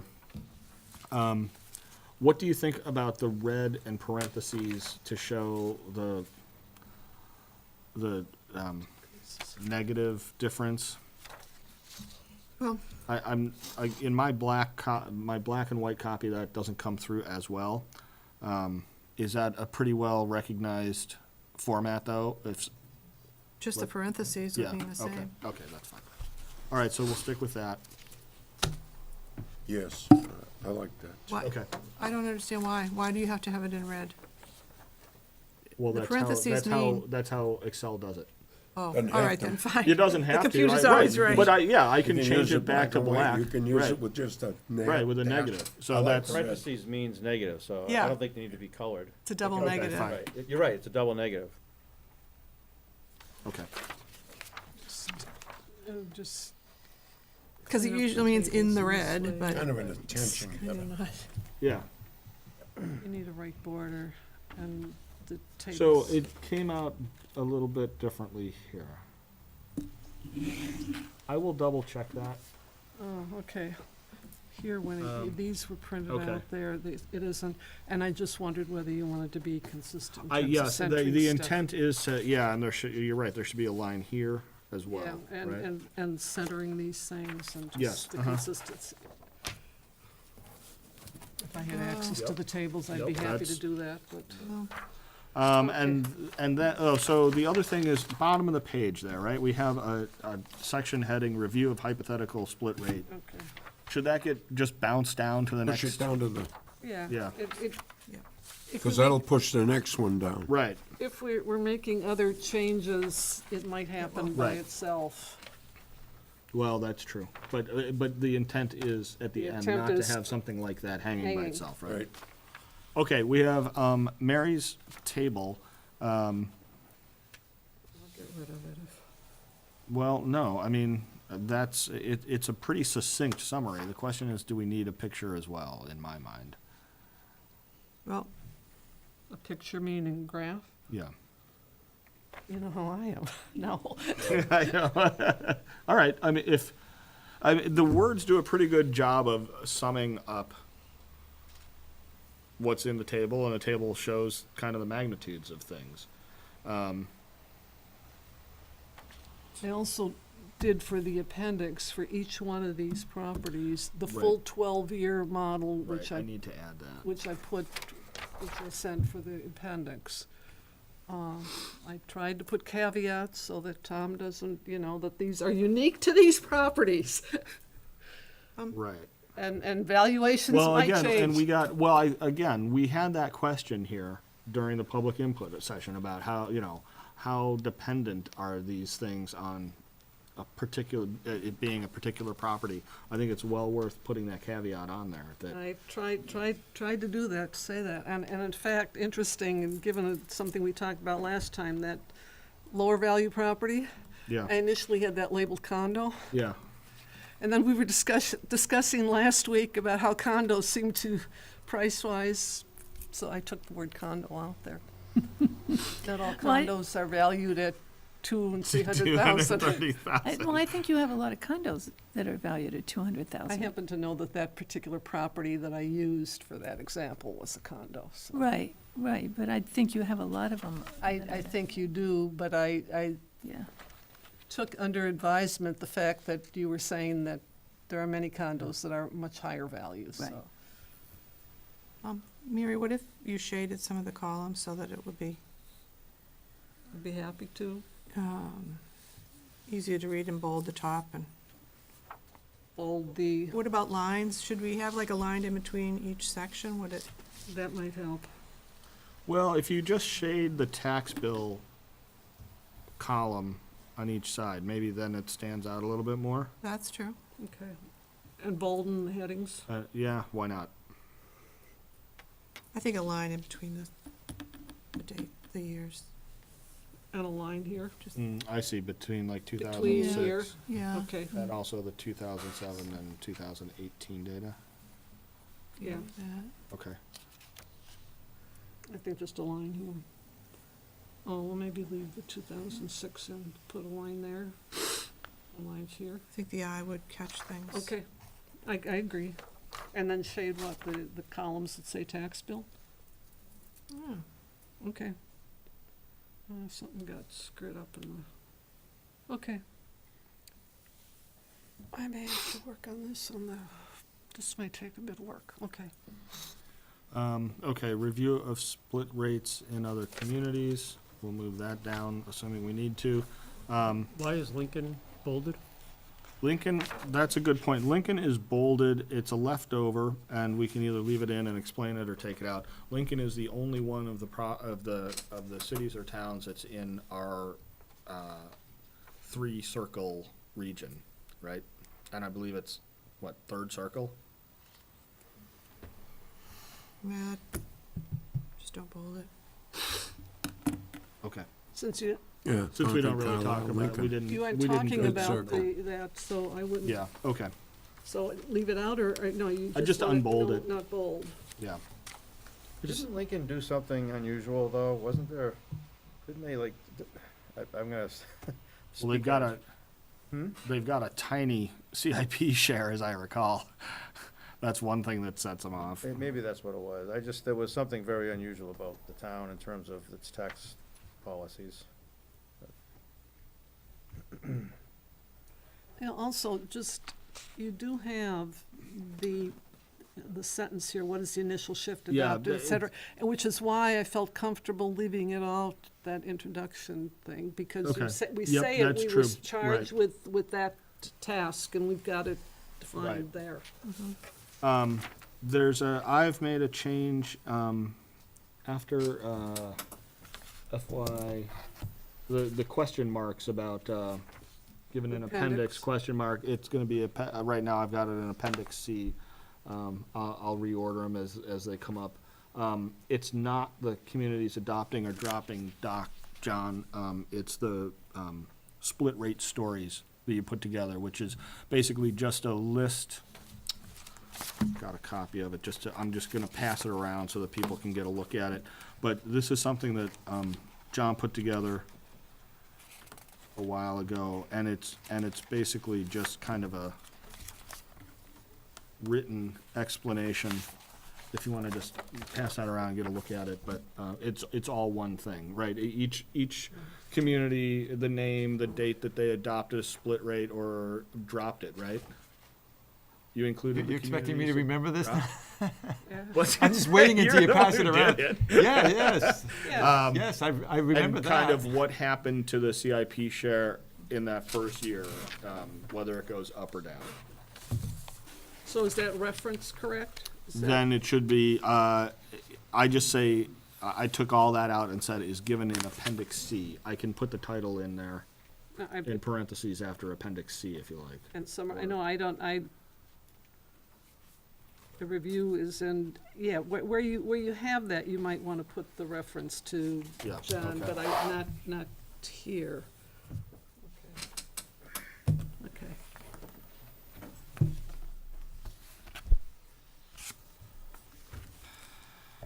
Okay. After that, it moves into, without much of a segue, the, kind of the relationship between the CIP share and whether or not a town adopts a split rate. Evan, you had something on this? I Is- did. I'm fading quick after last night, I apologize. That's okay. You're gonna have to- You had a write-up basically, suggesting that towns with, I with a see. share Okay, above right. 22% were most successful, and I think this is more or less in line with what you had written, but since it's not exactly what you wrote, I mean, does this make sense? From, I think the point you were originally trying to make was that towns with bigger CIP shares are more likely to have a split rate, and it seems to be sustained. Not be, it seems to negate a lot of the potential negative concerns. Mm-hmm. And while that, could be argued that it goes without saying, every time I'm involved with writing a report, just master plans and stuff, if you don't say it, people don't. Right. And I don't think you can assume that any reader is gonna be able to make those logical conclusions. I think you have to sometimes connect those dots. Are you okay with the table as it is and the language that follows it? And then with some kind of a caution in the pros and cons, or do you want to put something into that I mean, I paragraph? like the pros and cons. I think that's where I was prepared Okay, to, okay, fine. I think it's less likely to get lost if it's in the pros and Yes, cons. I think that, I think some people will probably just abstract the pros and cons. Tom, I wanted to run the value, model there past you. Yep, I mostly took it just from you. yep, I But see you edited a little bit, but I it says edited what it a it's little supposed- bit just because I have to say, I don't entirely understand how capitalization rate depends on, since capitalization rate is essentially net income divided by comparable sales price, right? Not necessarily, it's actually Okay. a very complicated formula. If Frank wants to All right. pontificate. Okay. There's a lot of different risk factors involved. Well, with so it, would you agree with the I'm not. with the relationship of the capitalization rate is more complex? Well, no, but that may be the better way to say it, but I'm not, what you're saying isn't incorrect either. I don't know, Frank, have you read this? Have you seen? Yes, I read the report. I mean, he's the expert. Yeah, I- you know. absolutely. Capitalization rates, and I'm sure it's done for businesses, when valuing businesses as well. They can be derived a couple different ways. Basically, they're a unit for trying to measure risk. They could be market derived if you have good information from sales that occur, and if you have enough of good information, you can derive the capital rate that way. And it's often done that way in appraisal reports. The other way is a band of investment measuring equity versus debt and that kind of thing. Another one is, frankly, is a publication called COPES that just publishes capitalization rates. It's frankly that's how it's identified in Or you can call 1-800-CAP rate. 1-800 cap rate will be right there for you. Absolutely. Or we could just put Frank's telephone number in there. Exactly. That's right. Which is 1-800 the same- Frank. I'll answer the phone. I mean, I had the discussion with Frank a week or so ago about the formula, and obviously, when you increase expenses, revenue goes down. Right. There is a lesser, or the impact to the capitalization rate is much more minuscule, I guess, than say, Right. what's happening to the numerator, but there is an impact to it. Right. Okay. So it I mean, doesn't just affect top or bottom, it is both. I do think that it shows that that you would expect the net operating income to go down, right, in that Yep. in that equation, and that such a decline would effectively shift some of the tax burden to the residential class. That's a fair Yep. summation of the point you were making. Exactly, yep, I Okay. appreciate that, thank you. You stepped out of class for a minute. What page are you on? I'm trying to keep up with you. Oh, Not numbered. 18. 18? Yeah, the number. Top. Their number. Where, I don't have numbers on mine. The top. Oh, you know what, I'm looking at Hand him this, and if he wants to look next to him. well, I'm just looking at it electronically, I don't see the numbers. Yeah, it's not numbered on that. All right, and then then we have my hard-to-read graphs. Yeah, is there any, I don't know. I mean, Where are we? That's pretty. The point is that it's not, and it doesn't lead to an inevitable decline. We might also actually put a reference in there to the split rate stories again, because I think John's kind of just history shows that some of those towns see their CIP share go up, and some see it go down. My takeaway from these graphs is that it's unclear what the net result is or is going to be, that it's hard to predict. But I think there's two things going on here. I think in terms of income and expenses, as we just discussed, that's pretty straightforward. That's a Yep. mathematical formula, you can't dispute that. Right. But I'm gonna really go back 30 years to my economic days, and John, you correct me if I'm wrong, but when you're talking about macroeconomics, in terms of supply and demand, you've got a line that's quantity supplied or quantity demanded, and then so you can go up and down in terms of value, price, whatever. But then that line can shift, and that changes the whole model. And that can happen whether the split rate it could happen whether or not there's a split rate. And that could just be the town's economic strategy, how that's changed over time, like what we're seeing now. So the whole population changes, the whole population shifts.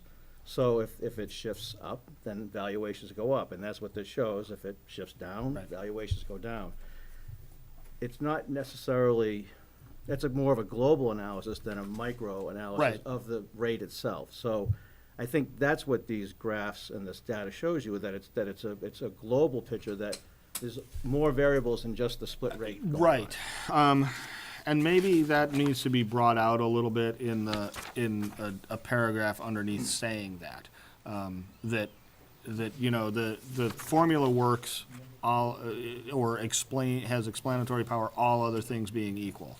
Correct. But the reason you don't necessarily see it in the real world is because all other things are not equal and other factors come into play and in some cases can outweigh that effect.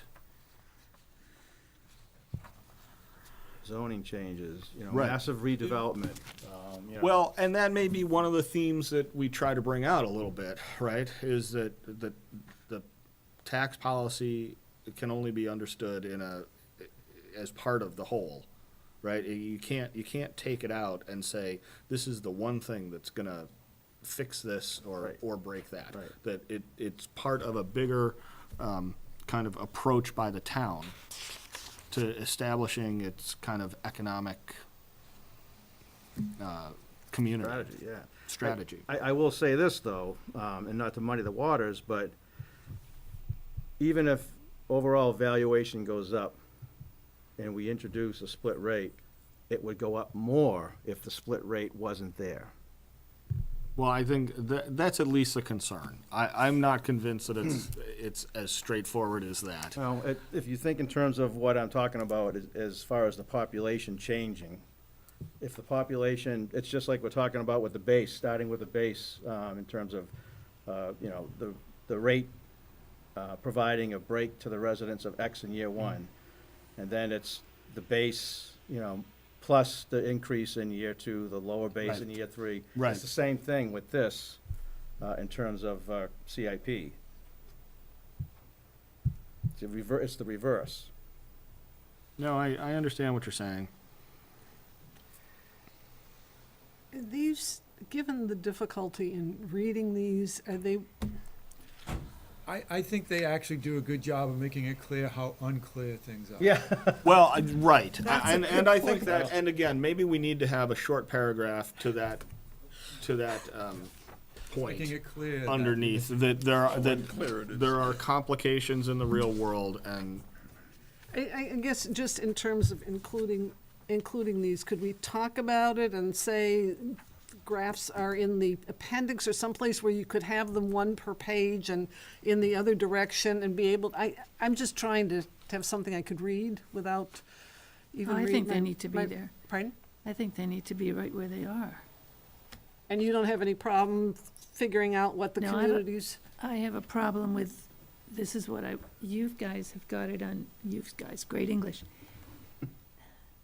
Anybody that has it in black and white can read it, anybody in color, I can't read. having I trouble. can't either, I'm colorblind. yeah, Yeah, well, you know what, at one point I had something all laid out in red and green, and then I went, oh, that's not gonna work. Those look the same. well, you can't read the towns, you can see the colors, but on the colored one, you Yeah. cannot read the town, But- so I but don't know what it is. I if it's almost got it wonder in if I black and shouldn't, white- I almost wonder if we shouldn't just take out the towns entirely, just because there's, we could put a larger copy in the appendices, right? And maybe if we just got rid of the town names. I don't have it the in black and white. I It- mean, it's is there a any little way bit- to It's a little bit clearer, but, I But mean. there's no way to distinguish which towns Right. go to which Right. line, so if it's. The real point is to kind of look at that universe of towns and see Okay. that, you know what, most of them fall within a certain band, right? And then you can ask yourself, am I seeing a real difference between the towns with, the band of towns with split rates and the band of towns without split rates? And that it's complicated, it's messy. You know, the other thing that I'm looking at is, and I'm trying to figure out in this one with the split rate and what's the one where the property, the commercial valuation went up. Is that, looking at the color, is that Freetown? I mean, we've got towns in here I that, think it might be. that really don't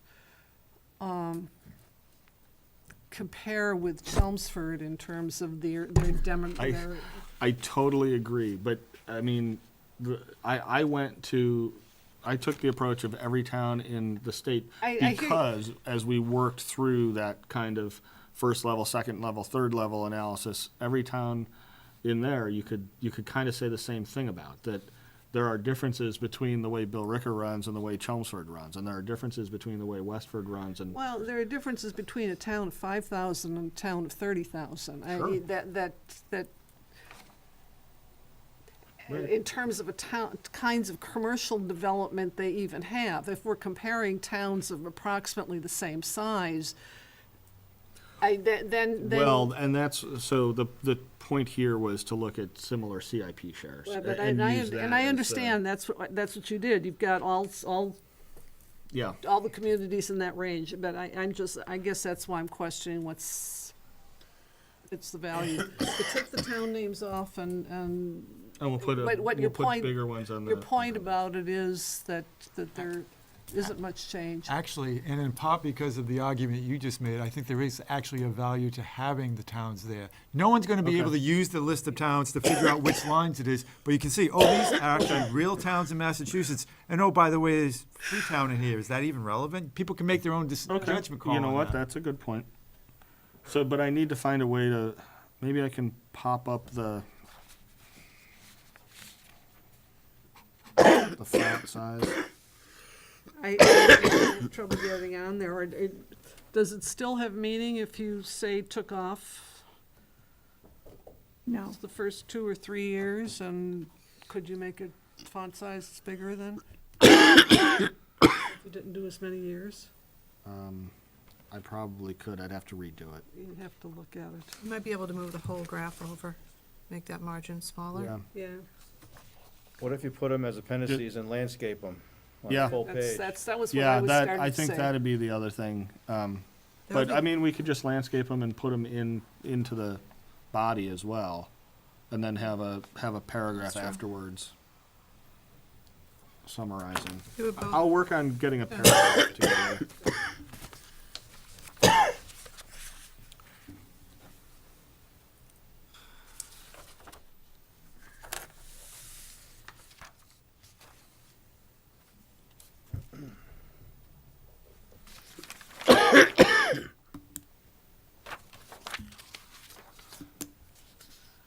And then once again, a no warning segue into looking at the distribution of commercial and industrial properties Is there, between Chelmsford and Billerica.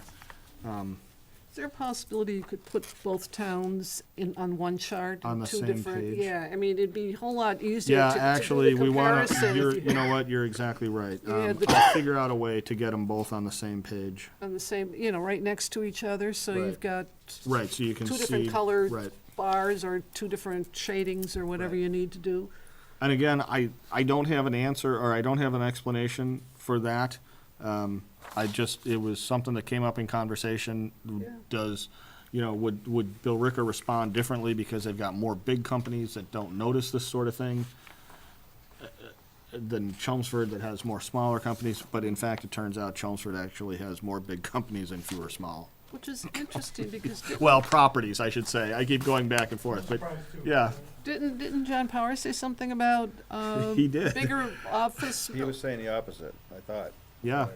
Yeah. That Billerica had a lot of bigger. Right. Yeah, So you're gonna combine these graphs with different colors? No, or- I think I'm just gonna, I'll put them, I'll move the text around a little bit so that they both fall on the same page, Well, just so that you can kind of you line them can't up just put underneath. them on. Oh, do you want them in a single chart? Put 'em in All one red, chart. In a blue, single I see. chart, I blue see, and red, okay. or Right, or with just hatched different and colors. hatched Okay. and solid. As long as Yeah. there's something different between blue, Sure. green and Yeah, red. It has to right. be more, Well, green and maroon. Well, it depends what you're doing depends on what this final thing is going to be. Are we going to do this with color in it, or is it just going to be black and white? In which case, you want to have them They're just hatched.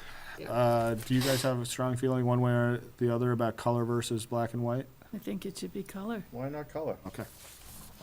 It's still, just, You know what? It's going to wind up in black and white sooner or later. yeah, if So somebody wants to photocopy it I or will try whatever, to- it I will probably try ends to up in hatch black it and as white, well so somehow. hatch it as well. The color is useful, but hatch it is one of them as well. Okay. Okay, pros and cons of a split rate. I tried to capture everything we talked about in the meeting. I just want to go through them real quickly so we don't overlook something.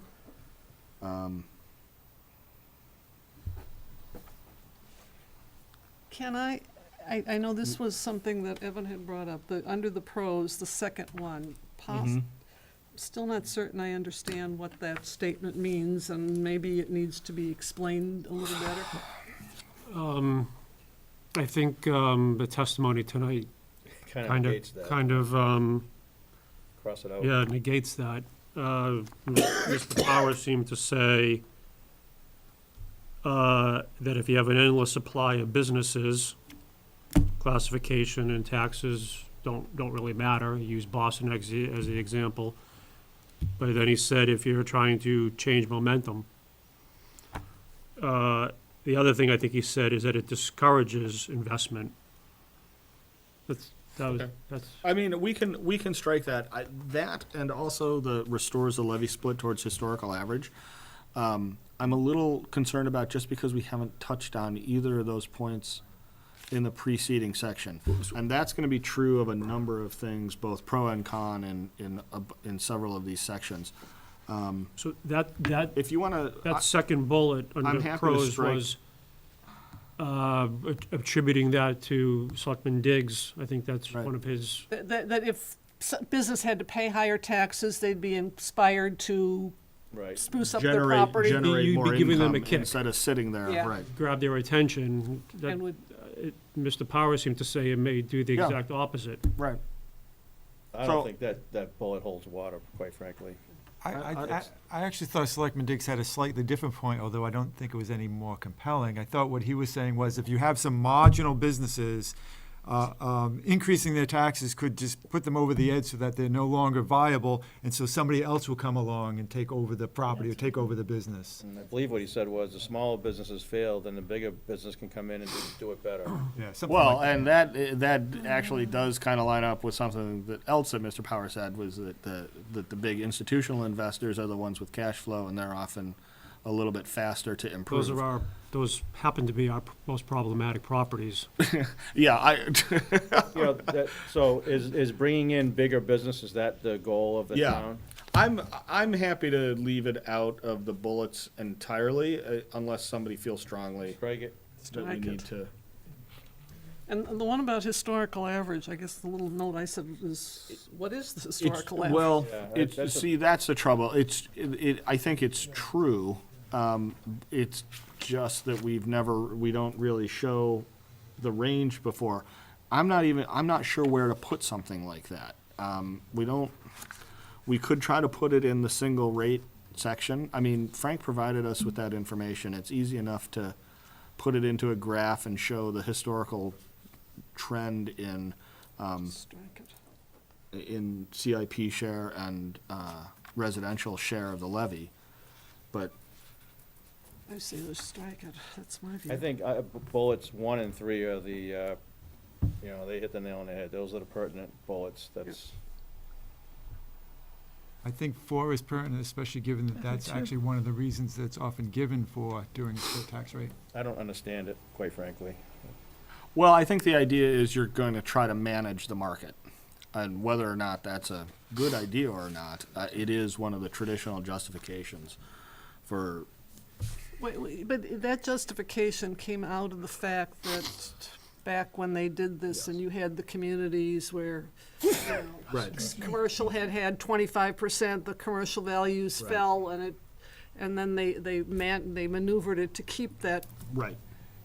In Chelmsford, even the data Frank gave us, the historical average of the breakdown has really just been in the 18 to 20% range. and not- not a great.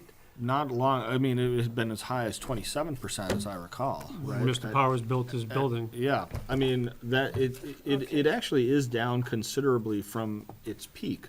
The question is whether that's because residential properties build value faster than commercial properties do. And so if they're both equally valued in 1980, then there's leakage by 2018. We really didn't go into that very much. I mean, So I guess I was just checked out what should what we, had. should we add a graph somewhere earlier on that shows the historical range? Well, it's just the table. We already have the table. Which, I'm just looking back. All right, so What then, page should I- we put, how about we put the table, what if we reference that as an appendix? At the, It's in the interesting bullet points? information, but it's a different world. How is Sir? it relevant? Certainly for the last 12 years in Chelmsford, we've been between, Yes, you know, it has been, it's been, and that's what I checked out. So I said, what is Yeah, this? nothing's really changed in the Nothing's last really changed. 12 What is the years. historical? I mean, unless you're trying to go back to 1980. And then it's a different world, Yeah. at least for commercial. so are we keeping the point or not? I have one, Delete. one says yes, one says I'm no. with John. You're with John Are we for talking keeping? bullet 4? Yeah, So maybe you just need to reword it. Opportunity, or that's can be used, potential, opportunity, To manage the levy split? well, that's, I mean, it's one of the reasons. Whether they're successful or not is another question. Potential tool to restore the levy split, Right, it doesn't necessarily result in it, but Correct. it's which a. is one of the words I want to use in one of the comments, actually. so wait, say that again then? Potential Or- tool to restore Or manage. or manage, yeah, that's Manage, probably, I maybe that's a think. Yeah, better, to that's a manage. better, yeah. Levy split? Yep. Okay. And then, we can always throw that into an appendix. That's related to market conditions, right? Yeah. Isn't that- Yes, So maybe those words are market conditions?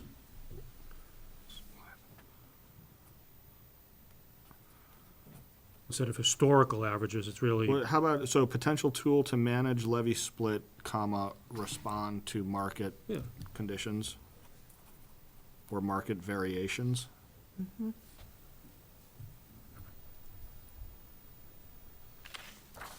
Okay. Cons, may not be perceived as a rate cut. I think we're clear on that. Tax savings are not need-based, the greatest benefit to the highest property values. This came up, right? I don't think that's wrong. Okay. Apartment owners may not pass on savings. Right. May not be sufficient for all homeowners. This was about remaining in your home, you know, depending on your circumstances, it may or may not be enough. And maybe also say, depending on the amount of the split. Maybe it's not sufficient, period, I guess, but if it's a 10% split versus a 50% split, and I think Yeah. it's. I mean, everything we work with in here is a 10% split. I tried to stay away from talking about, you know, differences between a 10% split and a 50% split, just because you get into other effects that aren't necessarily well described with a 50% split, Hey, right? listen, Like 50 you- may not be enough, may not be Right. sufficient, right? So it may, let's just leave it at may That's not be fine. sufficient. I'm just Okay. trying to throw out some ideas. Is the thought in there significantly different than what was in the first bullet?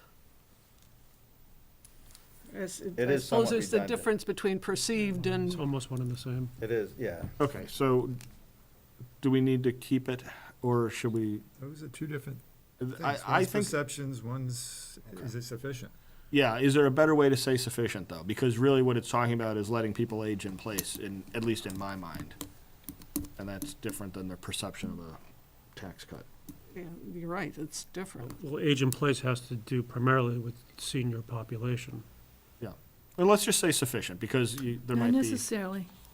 I mean, Not not entirely, necess, but. yeah.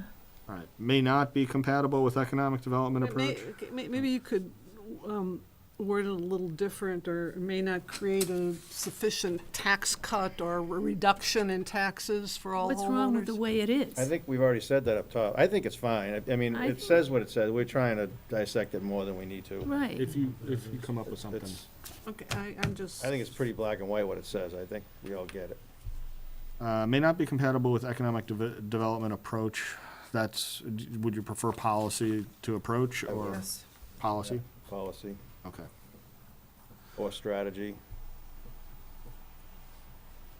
Could hurt business donations. I don't think that I think- has any I think- place in this document. All right. Yeah. I me think it too. should say could negatively impact business donations. We don't know that. We That's assume why we're that. saying could. I agree, don't- that should be in there. I think that's a, We're not I saying think it it's will. unprofessional, I think it's unethical. Yeah. I don't support it. but that's the way it is. I don't, Well, this is not there's a lot supposed of to be. things that's the That way was it never is. Not brought supposed up to in be any of our subjective, Dan. talks. It's Not supposed the to way- be- That was never I brought up look by at it. anybody that stood at that podium. I think it's Well, wrong. Tom brought it up, I don't Tom think so. brought it up. and I've heard but- it for years. I'm And it's I'm wrong. pretty It has- sure but it it's hasn't brought up at changed. Selectmen meetings. But the Hasn't perception changed. is that it is correct. You want- There's a lot of people that think that way. I mean, I hear it. Yeah, from there's a whole business community. organization that thinks that way. That doesn't make it right.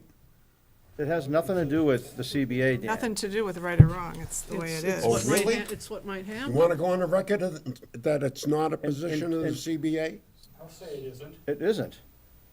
Then why does it come out of the CBA every time? You just said it, you just said it doesn't. A mirage? I didn't, let me just, this is where I. I'm all from through Dan. talking about it. That's it. I don't care. Put it in if you want. I did not My perceive vote it is no. as being something from the CBA. I wasn't you. thinking of that at all.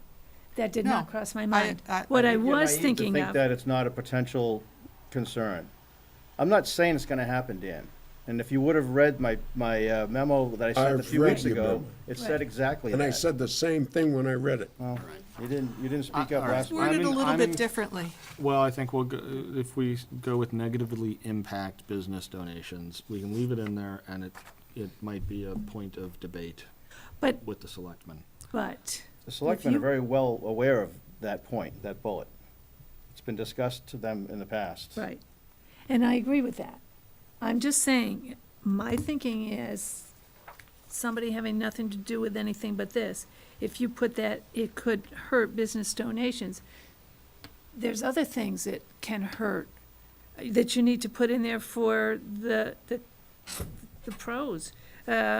Taxes for 2018 could give businesses a relief, but we're not gonna put that in there, because we don't know that for a fact. That's how I was thinking of the same thing, that's all. Well, it could affect other organizations, giving to other organizations in the point of charity or whatnot, too, like at the bottom of your tax bill for the, It can, but it can also help it can also hurt the residents from doing, maybe residents weren't giving as much as they normally could. right, So that's you right, can't, I'm saying, you have to use that both ways. right. And that's why I'm thinking, not having anything to do with the CBA, that's not something that should be in this report, because donations were nothing that anybody stood at that podium and talked about. If it's something that's perceived by people, that's a different story. And it should be something that's always gonna be perceived by people, and until we know it, I don't think it should be in there, but you can do it the rest of you. And that's my perception. Right. I just I don't don't think have it any should be there. facts. I only have a perception of Right. what it is. But it did not cross, it did not, I was not thinking of the CBA. I really wasn't. I was thinking of everything else. So leave it in or take it out? Maybe we'll have one more discussion Thursday, just in Okay. case. Possible loss of value in the CIP sector. We agree that's a possibility. So I would like to change possible to potential. Okay. Again, I'm not saying it's a definite, actually mathematically, it's a definite. Yeah, I think But- potential is a good word Can I there. throw two new ones out? Sure. First one is based upon Mr. Power's testimony, a potential to discourage investment. Is that different than may not be compatible with economic development policy? That may not be compatible is pretty broad, I will grant you. Yeah, I don't know. I mean, Well, you could say not discourage. compatible with the policy is pretty nebulous. I'm not sure anyone even knows what the policy is, or could agree on a policy at this point. Then what about strategy instead of policy? I don't think it matters what term you use. Because there's no, that's a whole debate. Well, should we just strike that then as and be a little bit more specific in some of the concerns, like it might discourage reinvestment? That we heard. I mean, we heard that tonight. I think keeping the economic development approach incompatibility bullet in there is relevant. We've heard that. Okay. I think what Evan's saying is also The warranted. compatibility one is more like, as Dan said, it's not, we don't know if it's factual or not, but discouraging, potential to discourage investment, we heard that tonight from an investor who owns property in town. I think that's a lot clearer of testimony. So the second one was, unpredictable implementation after adoption. And, you know, nowhere in our report were we asked or have we taken the opportunity to give the selectmen any food for thought as to how to implement this 1 to 3 years, 3 to 5 years, assuming that you're gonna classify. And to me, that's, as soon as a decision is made to classify, that's the most important aspect of it, because businesses need to have time to plan accordingly. I agree. I almost wonder if it shouldn't be in the pros and cons, and if it needs a paragraph of its own somewhere. Or maybe in the summary, you do have some. There is something about it in the summary that it wouldn't be inappropriate to have it in more than one place, especially if it shows up in the summary. I We mean, could put something to that effect probably in the historical review, right? When we talk about that the rate was slowly decreased. right. We could expand that a little bit to make it clear that it was implemented, or it was decreased slowly because of the potential for the trouble caused by the impact on. Right. So I mean, if it were managed appropriately, it could be a pro. Yeah, right. But to me, that's kind of the missing piece of this whole report. Is it, I don't think anyone's gonna say or has said that a 10% is a deal breaker for anybody. The concern, I think, is Yeah, that once you goes do to 10%, 10% it and then goes to 0 15, the it goes next to year, 20. or And at some or point, yo-yos, yeah. it will be unsustainable. There will be consequences. But that's wasn't really in our mission. We were asked to do, there's a specific section on the Lincoln thing. What is the initial shift adopted when they institute Right. the first year? I mean, we all know it's gonna be minimal the first year, but that shouldn't necessarily be the focus. Yeah. Can we table that for now? I just want to think about it, and I think it's probably too important just to be a pro or con. I think it needs, I think it needs a little discussion. The question is where to do it. How did you have that statement worded again, Evan? You had Unpredictable implementation after adoption. That's what I thought. It's not really a pro or con, it's something that we I need to hear- put in the because summary the as other- consideration. The other thing that we haven't specifically said in anything is how hard it would be to go back.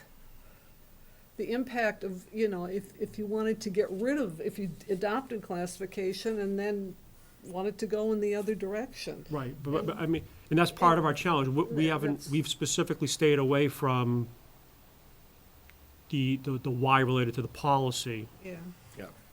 But once you're in, you're in. And there's gonna be, the challenge is gonna be the continued pressure on the residential side to continue to provide that relief to meet the expectations or desires of the residential population. And then at a certain point, you go to 20% or over. Those are big numbers. Just to when you say hard to go back, you mean it would be hard on the residents. On the residents, Right. yeah, I'm sorry, yeah. No, that's, no. Right? So I mean, if everyone knew from the get-go that it was gonna be the same kind of replay as the first time the town did this, well, everybody would say, well, it's kind of symbolic. Mm-hmm. But that may not be the plan. But we shouldn't go on that theory, should we? Well, I don't know, I'm just saying, I think we need to like mention it, that, you know, it's not just Yes. about adopting it and considering adopting it in 2018. You should have a plan while you adopt it. And maybe our recommendation or our suggestion to the Board of Selectmen is that as you deliberate, you should articulate a multi-year plan, so people can plan accordingly. It's because they have to vote on it every year. yeah. Right. But I mean, that's unpredictable because the people change on I the don't board. disagree that it's So- unpredictable, but it's no different than some of the Right. existing Board of Selectmen policies. So it's a where- con, you know, because of that. Well, Well, but if you create some sort of implementation plan, then at least you're trying, the board that's adopting it is at least trying to lay a path for the next board based upon whatever logic and reasoning they come up with. I don't think it can be hurtful. I think it can only be beneficial. Makes it more stable, but it's still It unpredictable. also requires them to put more thought into it beyond 2018, which is kind of, you know, I think all of our shared concerns is how does this 5 years from now, 10 years from now, once you choose to go down that path? Just a strange question. What happens if, well, next year there could be a new board because some of these people might not be voted back in. Right. well, that's, And then the new board, They could vote it out. I'm Right. not, yeah, but I'm not, Yeah. when I say mean, that's- unpredictable, I'm not even referring to you're in, you're out. Right. I'm referring to that kind of, you know, like the Leominster approach. There's a, you know, once there's a solid plan in place and they follow it, The stability. it's, whatever it may Well- be, stability, sustainability, predictability. but the difference in that The is, Sturbridge approach, where, yeah, you change it every other year depending on who controls the Board of Selectmen. That I would, think that is also something that is cause for concern, right? The yo-yoing, but yeah, your other point was that if you're reversing it, or maybe it was yours, if you're going back, you know, from a higher split to a lower split, you're going to impact Impact the residents. residential taxes, right? That it's, Right. yeah, which we've heard, once you're in, it's very difficult to, get out. right. but when you talk about Leominster's a mayor. No, I'm just saying that the notion that I know. they have continuity and the plan just rolls one year to the next year. And the deeper you go in, the harder it is to come out, especially, again, hate to beat a dead horse, but you've got declining CIP valuation. You're at a point of no return. But when you live in a town with a mayor versus a town with selectmen, and how they do the things, and how everything comes about, it's done entirely differently, right? It's done differently. Yeah, so maybe I should, so like bullet number 4 on pros, and maybe the assessors can speak to this. There's certain methodologies that towns that have classification will use to manage those market trends. That's a foreign concept in Chelmsford because Right. we haven't done it. This report either should bring that to the board's attention or recommend that they look into how other towns manage classification based upon a certain methodology. Because to date, they've only been focused on, they're only gonna get this report. This report doesn't really talk about, and yet in December, they're gonna hold the public hearing and Well, I hope not. off we go. Can I ask Frank a question? Sure. What do you know about towns with mayors and how their tax rate is? Regardless of the executive organization of a town, taxes, valuations, the way we arrive at a tax rate, it's all the same. So a town with a mayor has No, one person like Paul Cohen, has a town manager that comes up with the amount of money that is going to be spent and how, the budget. it's the same way there as it is in Managing Chelmsford. expenses. Okay, okay, They're managing the Okay. levy. okay, I guess I okay, Yeah, thought, that was a distraction, I apologize. okay. I guess I thought what Helen was getting at is who makes the decision about splitting or not splitting the tax rate? In the city, it's the city council. It's the city council. In the town, it's the board of Okay, selectmen. so it's an elected body in both Exactly, it's a cases. difference without a distinction. Yeah, okay, Okay. that's what I, Thank that's you. what I figured. Okay. Thank you for the clarification. So, can we expand the summary then? It's extremely bare bones right now, but I think, a couple of more sentences.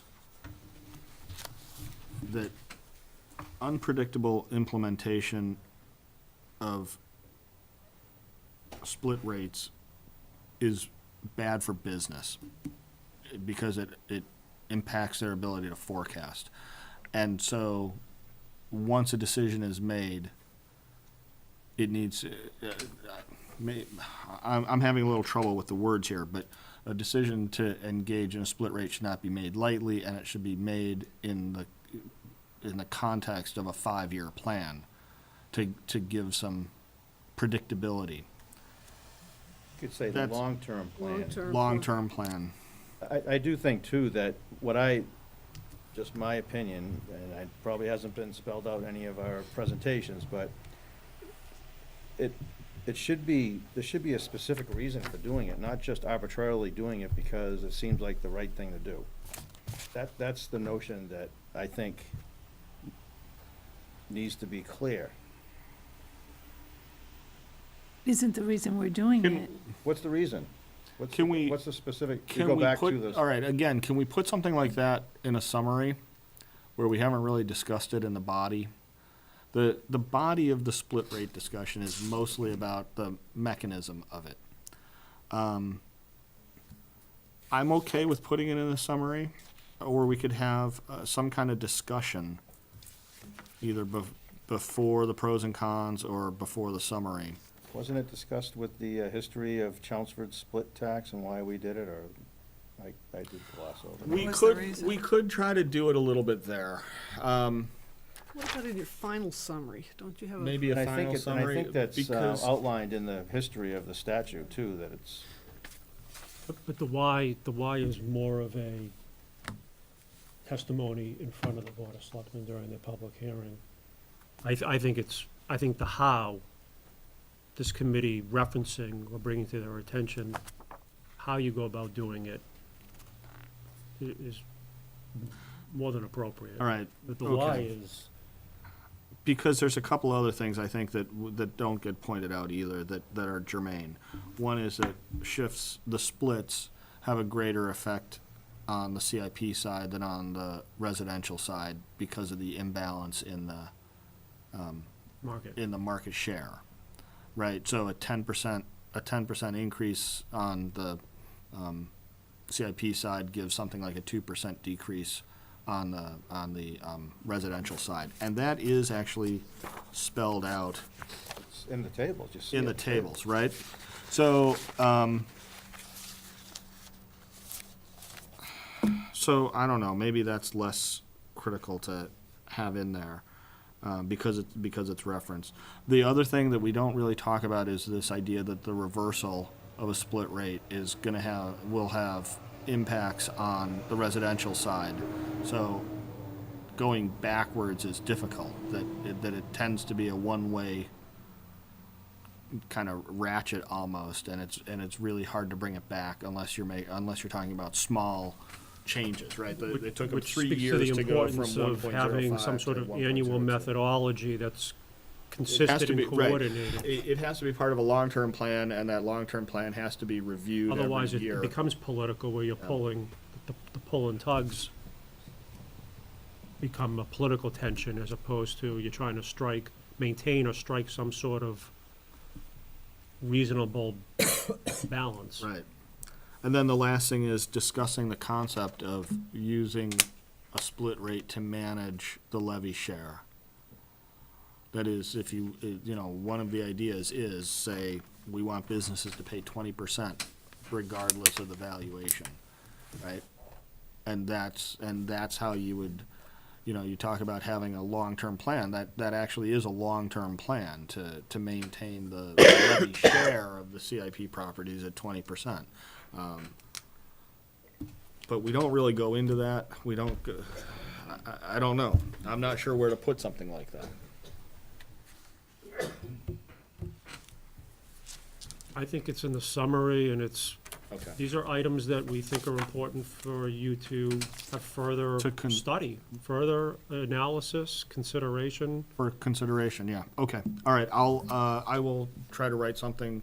So the summary is going to look a little bit different over the next 48 hours. Okay. You're talking about the summary of this Yeah, section the as summary of opposed this to, section. because we haven't yet gotten to the We haven't total yet summary. gotten to the total summary, and we can talk about whether or not Okay. we need to add some of these concepts there, but this is going to be expanded a little bit.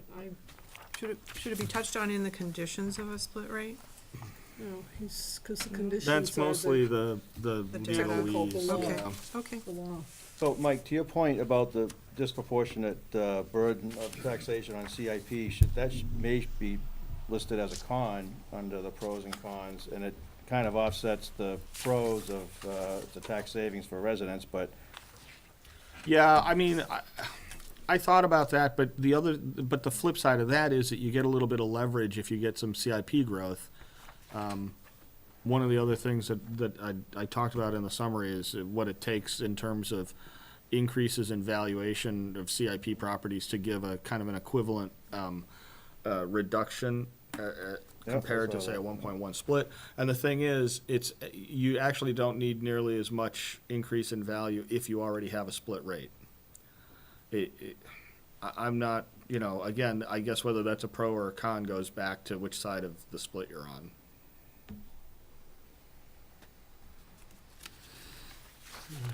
Can we just talk about the sentence above where you have the summary about, Yes, I'm sorry. That was our last pro versus con. You'll recall we had a discussion about whether or not making the property tax less regressive was a good thing or a bad thing. and regressive in this context refers to portion of taxes relative to income? Should that be in a paren? Well, I don't know. See, that's my Should it be issue what? is that what people using that word regressive automatically think? Yeah. Probably not. Probably not, which is why I'm saying it, General I public? think it's a negative, it has a lot of negative connotation that's unfair I guess, to a fair taxation system. I would leave that whole sentence Yeah, out. I would I too. didn't understand that, but, I mean, the statement itself is correct, but I agree with you that not everyone's gonna know exactly what the definition of But aggressive is. what regressive is, may don't mean know, something that's- else in a different context, yeah. Well, no, the appropriate definition is the appropriate definition, but not everybody's gonna know the Yeah. appropriate definition. Are we in agreement to leave that sentence out? I am. No, not at all. Yeah, I think it needs to be in there. I'm willing to admit that not everyone agrees that a regressive system is a bad system, but It is a regressive system. it is a regressive system.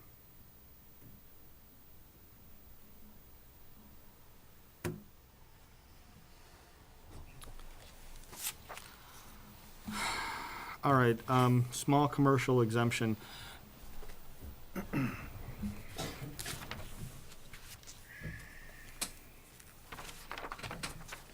Here comes the mill rate. Oh, did you find one? I was sure I looked. All right. There is, Bottom of page 24. yeah, oh, yeah. All I right. thought- Are we? Can I Yes. just, another sort of consistency. What page are you on? Sometimes you're referring to class 1 parcels and have residential in parentheses. Yeah. Here you say commercial and have class And 3 put in class- parentheses. right. Do we need to talk about class at all? I was kind of hoping people would pick it up from context, but I don't know.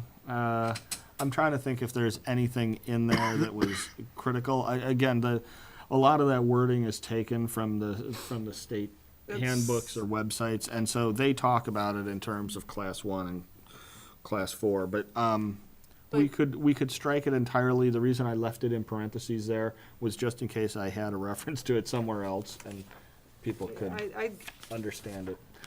I guess what certainly I understand and what I think the average person reading would understand is commercial, you know, the names of them as opposed to the class. Right. We don't necessarily have to have that in there. Again, there's a couple of other places and Right. you need Yes, to- I agree. There are a couple other places. not only for commercial but residential. Okay. I took out the highlights and the underlines. Say that again? Somebody had a question. One or more of those communities was underlined, and I forget Oh. why. Yeah, that was in the other version. Yeah, Swampscott was underlined and two of them were underlined. Okay. I want to know why you Further. need them at all. Further research. Completeness sake. If there were 110, would you name them all? No, I didn't. I guess my point is, do we have to name all 14? That's, You know what, it does, the thing that it does do is, once again, like the graph, it allows people to kind of look at them and say, well, are those similar communities or not, and kind of judge for themselves. okay. Can that 14 be spelled out? Yes. Beginning, yeah.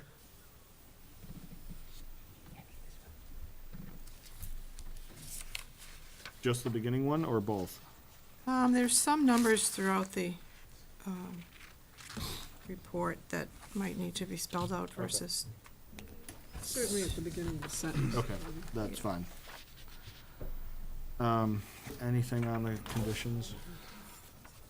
There's a lot of conditions. I didn't have any, yeah, because I didn't have anything marked. You took those Complicated. straight from law. Oh, there's the mill rate. Mill rate down at the bottom of the page. And again on your table on the next page. Yes, the table I'm going to have to change. Same thing, split and, Okay, and if Transfer. we're looking at, oh yeah, there we go. where it says class Commercial. 3, you want to Yep. put commercial rather than, You know what, there, I think it was just for variety's sake, because I referenced commercial properties later in the sentence. referencing.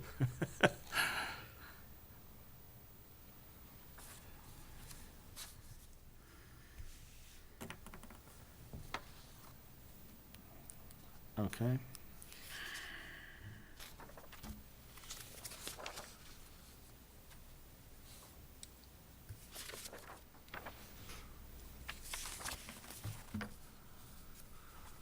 Pros and cons.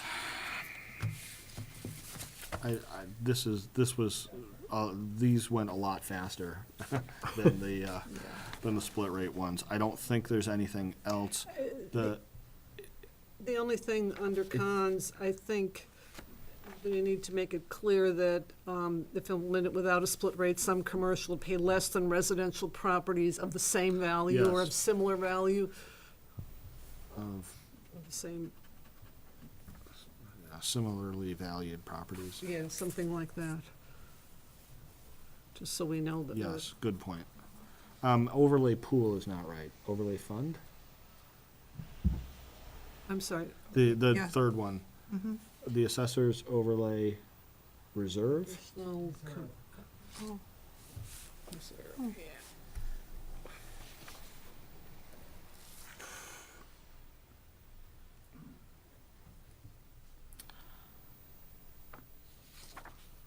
And then in the summary, you've got reference to class 3 properties. I know rather than commercial. Yep, no, all in it.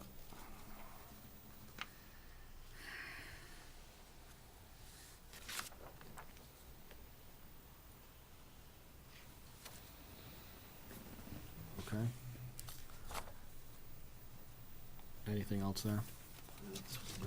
I liked it. There may be something.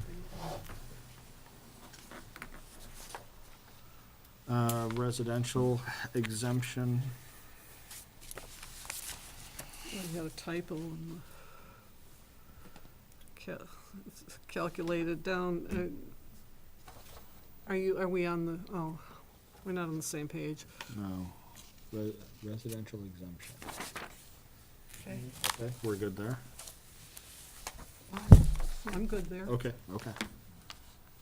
I was on page 29. Is it still there? Yep. You don't think that's how calculated is spelled? I don't think so. It's calculated. Oh, did I? Where is it? Maybe I caught Maybe it. it's been checked down here. A modified tax rate is uncalculated?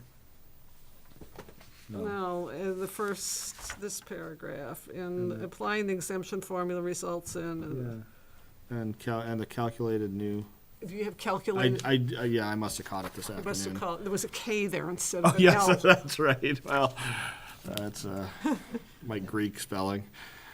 And then the table you're going to work on and get rid Yep. of mill rate again. I might just leave one of them there. Okay.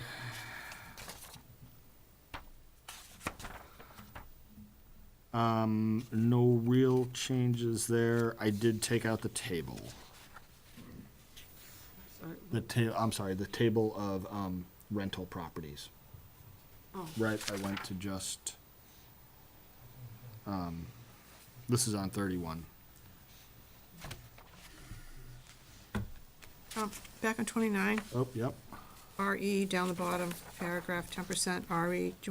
Should we just spell it out? Is that the only time? Yeah, RE you know is- what, you're right, that should be spelled out.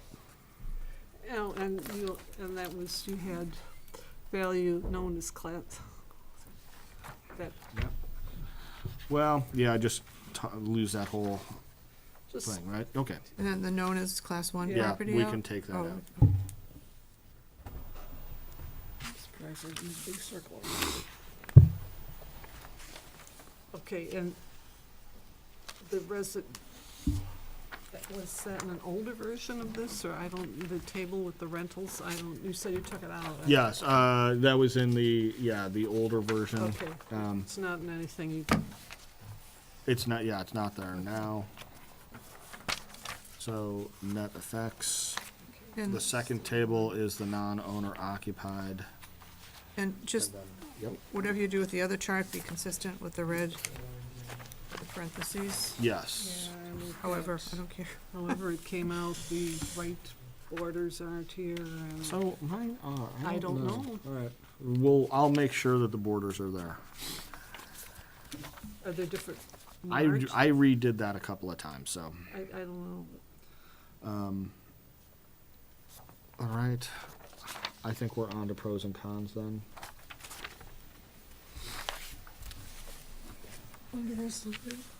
First-time homeowners and retirees who have downsized, condo owners.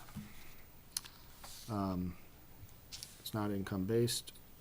This shifts a burden to the higher-priced homeowners who are already paying higher taxes.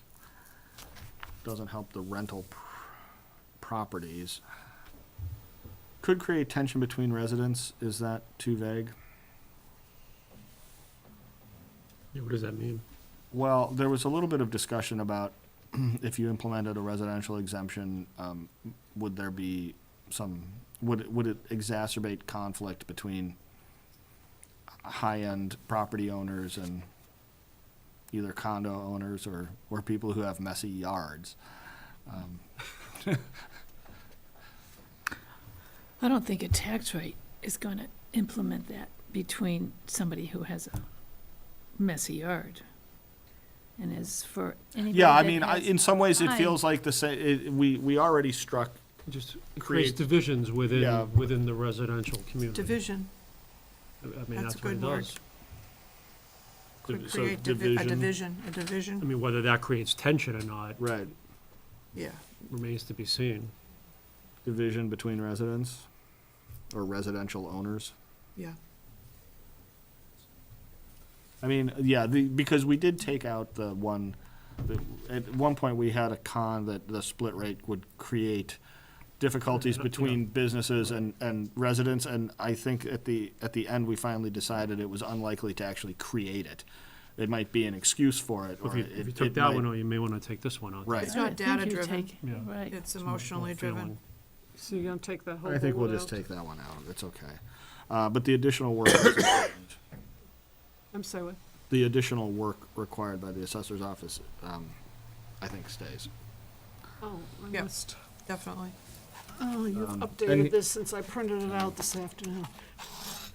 I have two versions here. This is the one I printed out. I mean, and here's that word regressive again, Bad word.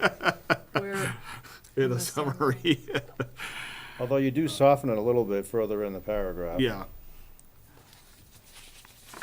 somehow it didn't bother me there as much as the. well, I do actually try to explain it, Yeah, so. I'm trying to think, no, this is, that was under the pros and cons of this other one, okay. Is there anything else that so you've kind of thrown me a little bit with the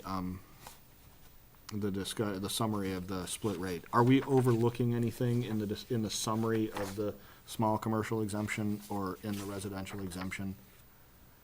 Is there a concept that we haven't addressed that we need to make sure we point out? On the residential exemption, Yeah. I think we mentioned that it's not income-based, Yes. but if the town were interested in truly targeting income-based, aren't we able to increase the local appropriation that goes towards, wasn't there a local program? We have the senior tax write-off, and isn't there another program? The work. Yeah, Does the town have a legal option of, we do. There are a couple. so if the town wanted Yeah. to, Yeah. I mean, there's some other restrictions. we mentioned there. that, did we mention that? Yes. Okay. Um, Under other options? Under, or the exemptions themselves. All right, well, I'm gonna leave the summary as it is for now. Frank, the total value of all open space parcels is 0? It's not, right? No. Well, technically it is in that one of the first things the selectmen have to do is establish a policy, is what we're gonna recognize as open space. We think we all have a vision of what open space is, and that term is bandied about. But from an assessment standpoint, it's what the Board of Selectmen ultimately decide, along with the assessors, what open space is. It could be land in excess of zoning, or unbuildable lots, or things like that. And then the open space discount is voted on, would apply. If But it's voted but on. at this point, there is no Strictly speaking, technically, no. In that, it hasn't been established as a policy. Of course, we all know what open space is in the general term. right, okay, well, so I think then that disposes of the open space. For the purpose of this, it's probably, yeah. Exemption. It doesn't exist technically. Right, it doesn't, so there's no point in pursuing it, and I don't see any need to expand this section then. No, Perfect. you don't even, yeah, this is just a style thing. Yeah. You know, you've got, in this here, we started out with an outline that had things numbered, and so Oh, you have did that it- number here, but yet in the earlier things, you don't have those numbers. I thought I went and put them in. Okay, yeah, I will make sure that the numbers I go know, in either there. put them Right, in either or, put them in, or leave you 'em know what, out. again, as I went through it, I changed it, I tried it a couple of different ways, and so, there's not a consistency, yeah, is I all I'm agree, saying. and there should be. I think my inclination is to number the section headings Yeah, Yeah. that was, Right, we like- got them sort of numbered in the Right. table of contents, Yep. so. And And here, it just sets them apart a little bit from the subheadings. So I will make sure that those all have numbers on them then. maybe what we want is where they have a number is just a slightly type font larger or Yeah, go something. one font larger. One font Okay, sure. larger to Yeah, say this is a yeah. section heading as opposed Exactly. to a, Or just a bold there and just not a bold. yeah, the one or the subsequent. other. Don't bold the subsequent paragraphs, but bold the numbered Hmm. sections. One or the other, Yeah, whatever. just so, Okay, exemptions, so we went through this, nothing has changed, in the couple of weeks, really. I just sort of skipped this part. yeah, it's just, But what we don't have here is a simple table or a simple chart. So, if you go to let me do a couple of things first.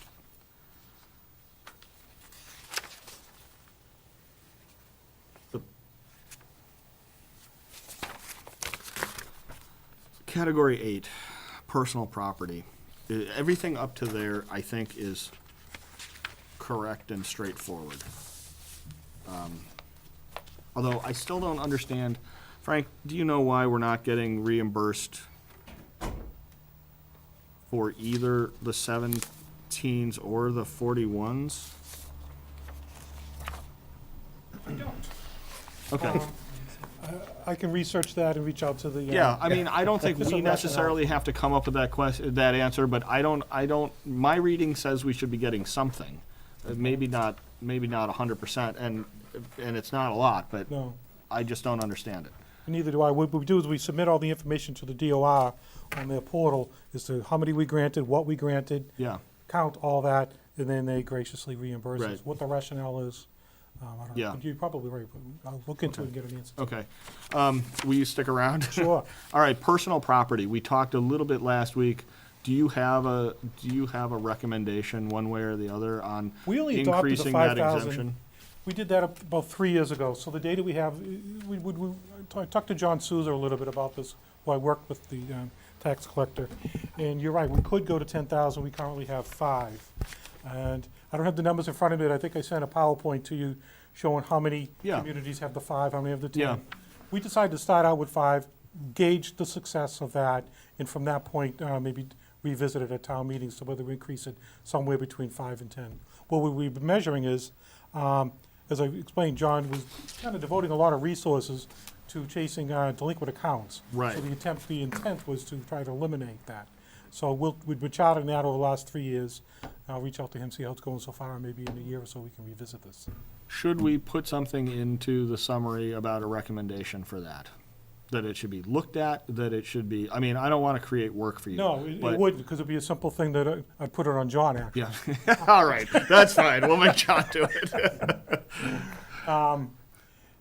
Where it's only 3 years, really not enough data, maybe in a year to 2 years' time frame, revisiting this from terms of the delinquents accounts, and maybe a recommendation from there. All right, the other thing there is, and I'll ask if you have a sense of whether this makes any sense or not.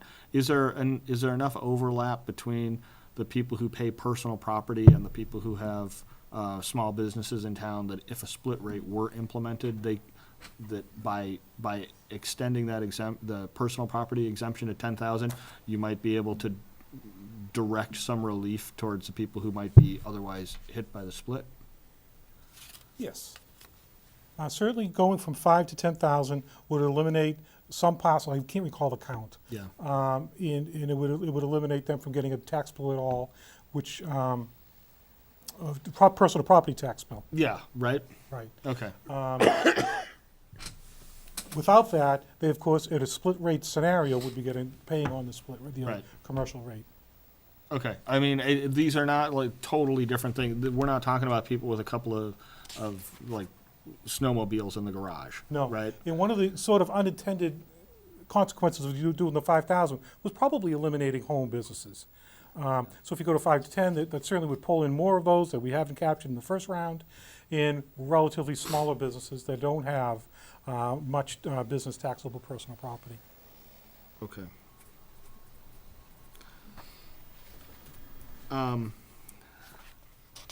All right, 9, I think we have a good handle on the work-off relief. The senior circuit breaker tax credit, we have a good handle on. We have, there's a couple of other exemptions that have not been adopted. The elderly housing write-off, there are people in town that would benefit.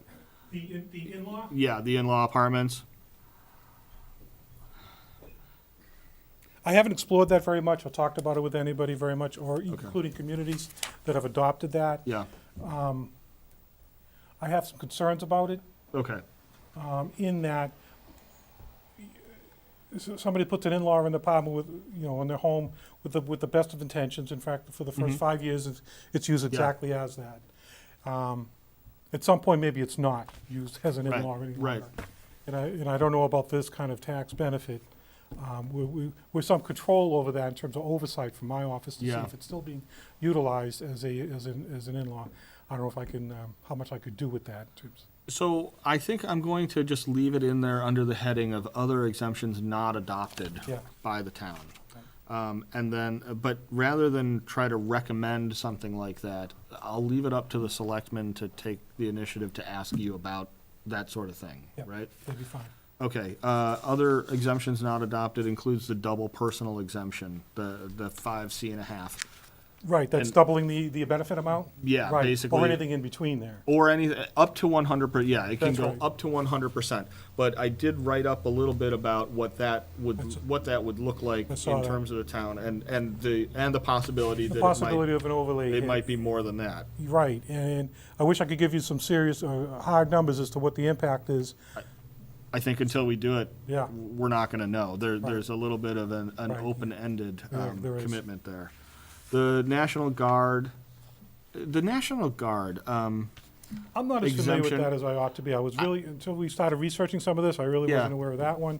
I'll research that a little bit more, that ties in a little bit to the veterans. well, that's what I wonder, because it's only for reservists or National Guard who go on to active duty in foreign countries. And it seems like those people would also be covered by one of the veterans exemptions, which any time you're called away that isn't to your initial Right, like a tour, deployment right? or something. Yeah, it doesn't count if you sign up for the military and go away. That's right. But if you get recalled, it looks like you're already covered there. So I don't know if if this is just somebody had a good idea down on Beacon Hill and didn't realize that it was already covered, or if it's actually reaching a different set of people. Once again, I'm reluctant to put it in as a recommendation for them, but I guess they can ask you if they. Right, I'll do some research and get it to you as quickly as I can. And people in the National Guard wouldn't necessarily be veterans.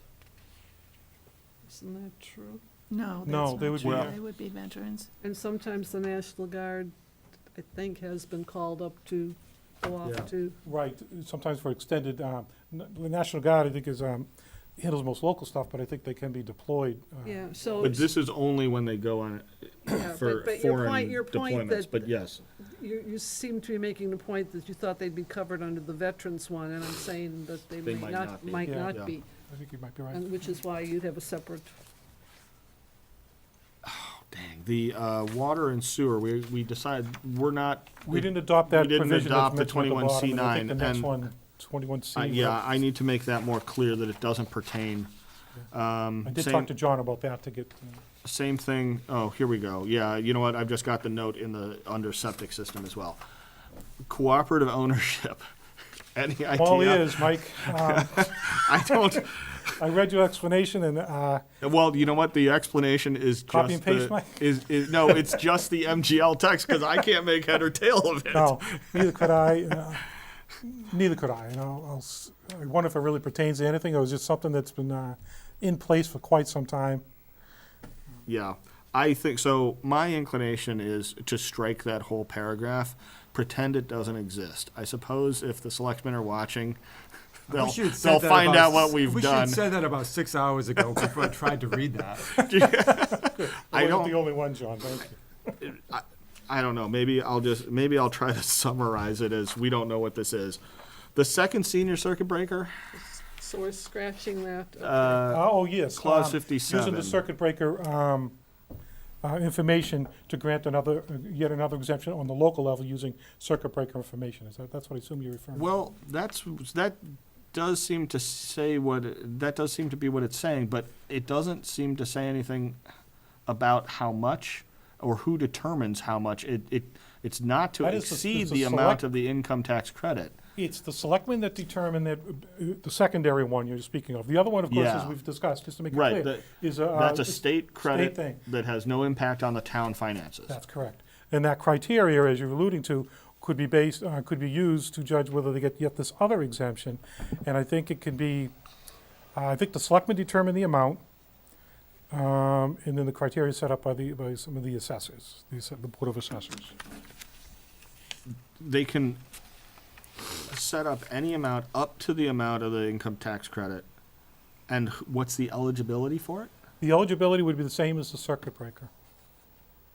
The assessment is, which are very generous. Yeah. Okay. And I think the maximum on the circuit breaker is just over $1,000. Yeah, that I think is gonna take a little bit more work on our part then, because that is something that's in play. And, if you look at the amount of the senior circuit breaker tax credits, it's $850,000 to $900,000. So that would make a real It certainly impact would, yeah. on a lot of things. Okay, so I'm gonna flesh that second senior circuit breaker text out just a little bit, and point out kind of the implications of that. Then we've got a couple of charts, the total amounts of claimed exemptions.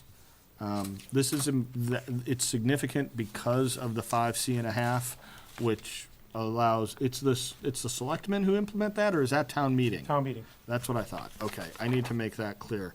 Town meeting can decide to double the amount of exemptions. They will not be reimbursed. All right. Yes. I just, on this version, this printout that was handed out tonight, I can barely read this. What I had printed out on my computer this afternoon was Works a little more better. readable, but you might think about this chart and how it reproduces. Okay. That's all of them. Pardon? That's Is it all of them. all of 'em? Yeah, that's what I was saying earlier. But it's not necessarily color versus black and white, right? No, Okay. this one is, I've got them on my screen, they're perfect.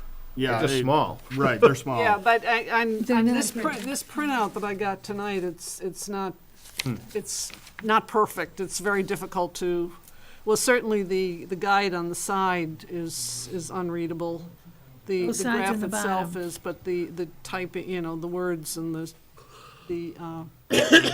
Yeah, It's too you're having, light. it's too light, yeah. it's too light, it's, We may have Okay. printed on economy. Yeah, Yeah. it might have been. okay, that may be, I'm just, Probably You the know. printer.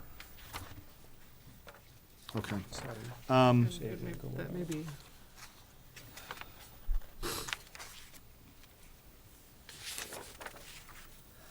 Okay, so what you have then are the two charts with the total amounts of the claimed exemptions and also the total numbers and amounts of the senior Where circuit did you breakers. get, if the circuit breaker stuff is a tax credit, how do you get that information for the town? It's online. It's The online? DOR summarizes it. Okay. You do have a, not that I'm wordsmithing, but, No, fine. I tell people all the time, I'm not looking for them, but you got a typo in the paragraph below the first chart. Fourth line down, all the way across, after 378,000. That should be in. I didn't get either one of them right. Where's? Right here. Oh, okay. Maybe it was supposed to be, I don't know.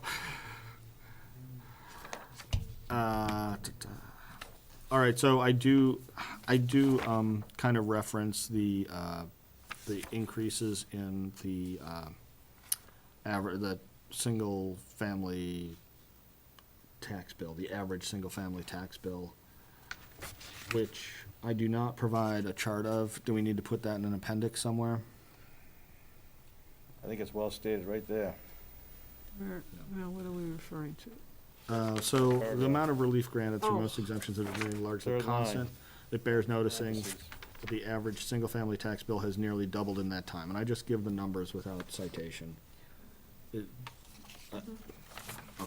I think if I'll- you lived in the town for that period, you know that. yeah. You know what I mean? It's Yeah. not, Okay, pros and cons. These are about You will- exemptions, okay. Yeah, on exemptions, and you'll notice that the first pro is also the last con.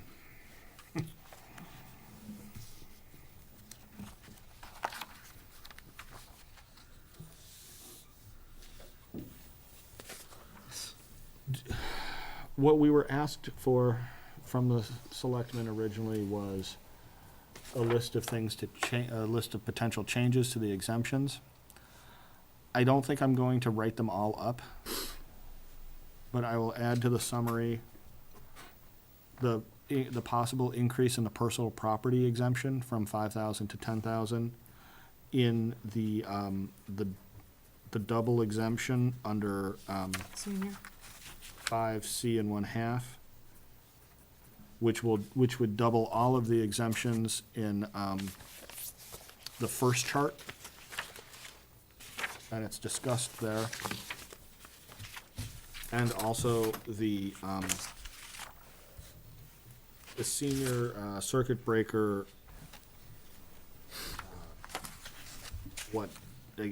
double exemption.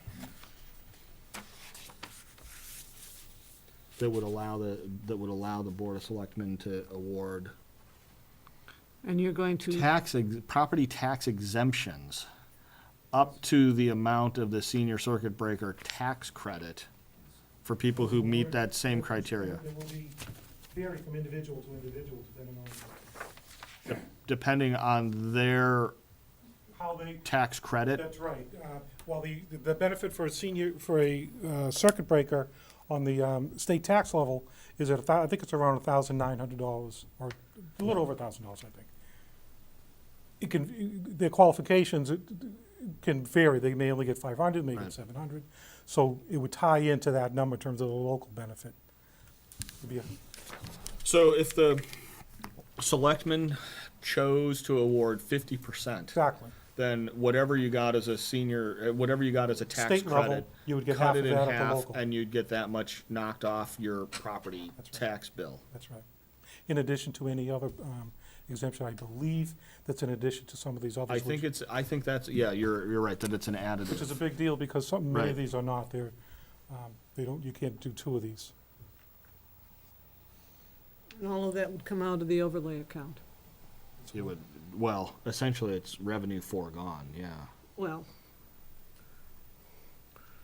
that's why we have an overlay account. It's revenue collected. Right. 'cause we Well, have to no, balance but it. I But mean, it's it but gets set bigger and aside. it's no longer I know. available for police or fire or schools. Yeah. Okay. So you have the So I will numbers add that those, when you- those three things as potential items for the selectmen to But look at. with a statement about their cost. Yes. Okay. Additional approaches.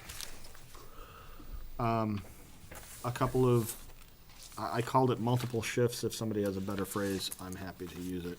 But combining the split rate with the small commercial exemption.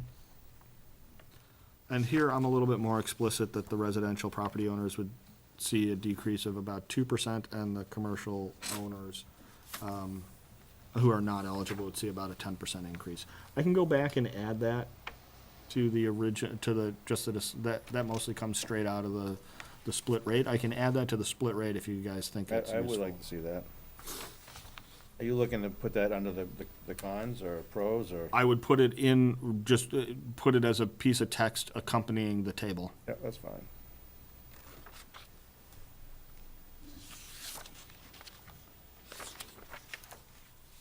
I mean, I don't think that's a pro or a con. Right. It's just, Depends on it's what how side- it works, that's right, yeah. Right.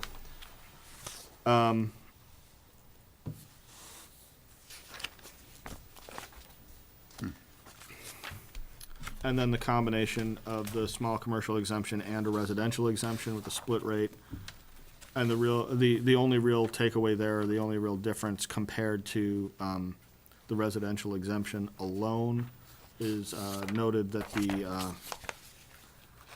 benefit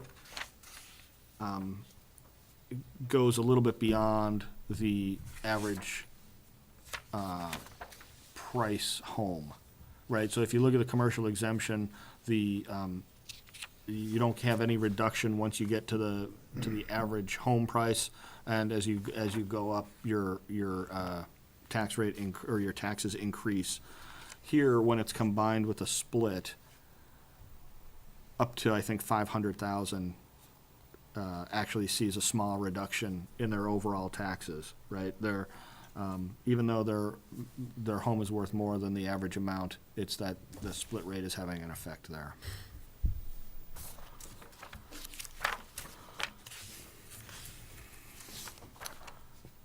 All right, and then other considerations.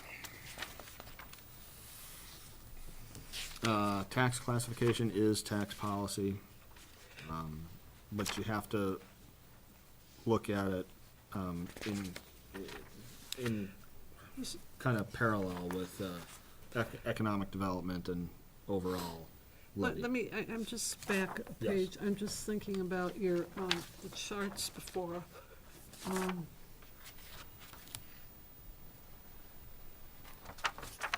Okay. The chart, for example, on page 44, okay, the residential, it doesn't matter whether there's a small commercial exemption, that's what it's gonna be with a split. Cause a split doesn't affect. That's correct, and Yeah. we can say something about that, right? The difference between this scenario and the split scenario is that you wind up with two classes of the CIP parcels, right? One is the commercial parcels which are eligible for the small commercial exemption, and the other is the. But I guess that's why I'm wondering whether this chart, and I didn't compare them, looks any different than where you show the effect on residential tax? No, those numbers are exactly Exactly the the same. same as the one in the original So, split section. yeah, so it, I guess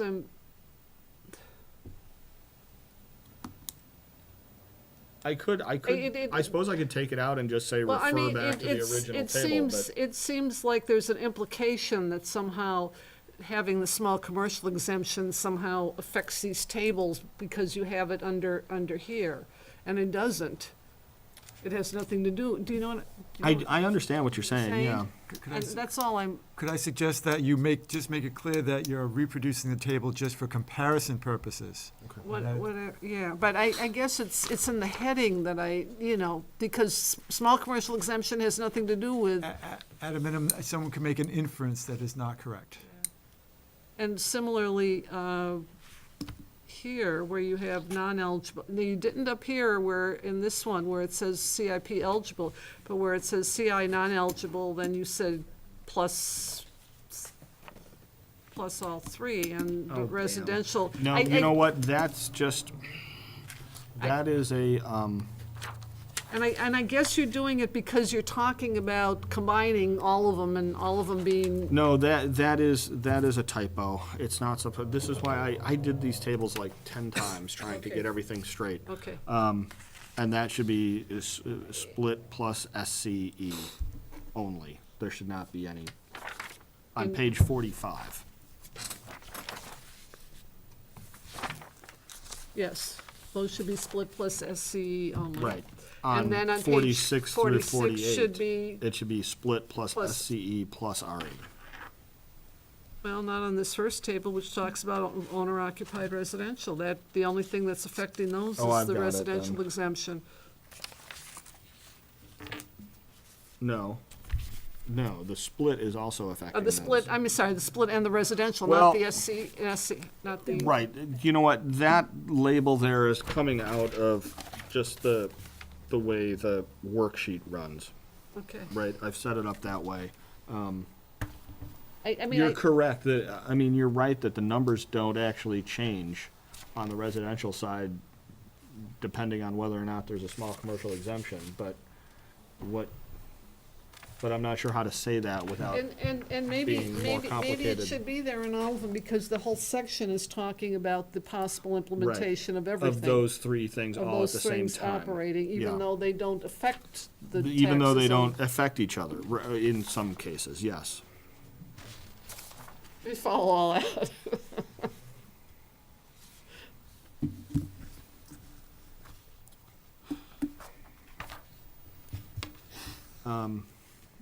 All right, well, I at least need to change that typo. So that's a good catch. What page are we on? Now, let's go back to 48, other considerations. Mike, this almost sounds like a summary to me. It almost does. I think you could tweak it a little bit and make it a summary. So I made Looking- the, if you're I made looking the for- summary just a little bit longer. Just for sheer bloody-mindedness.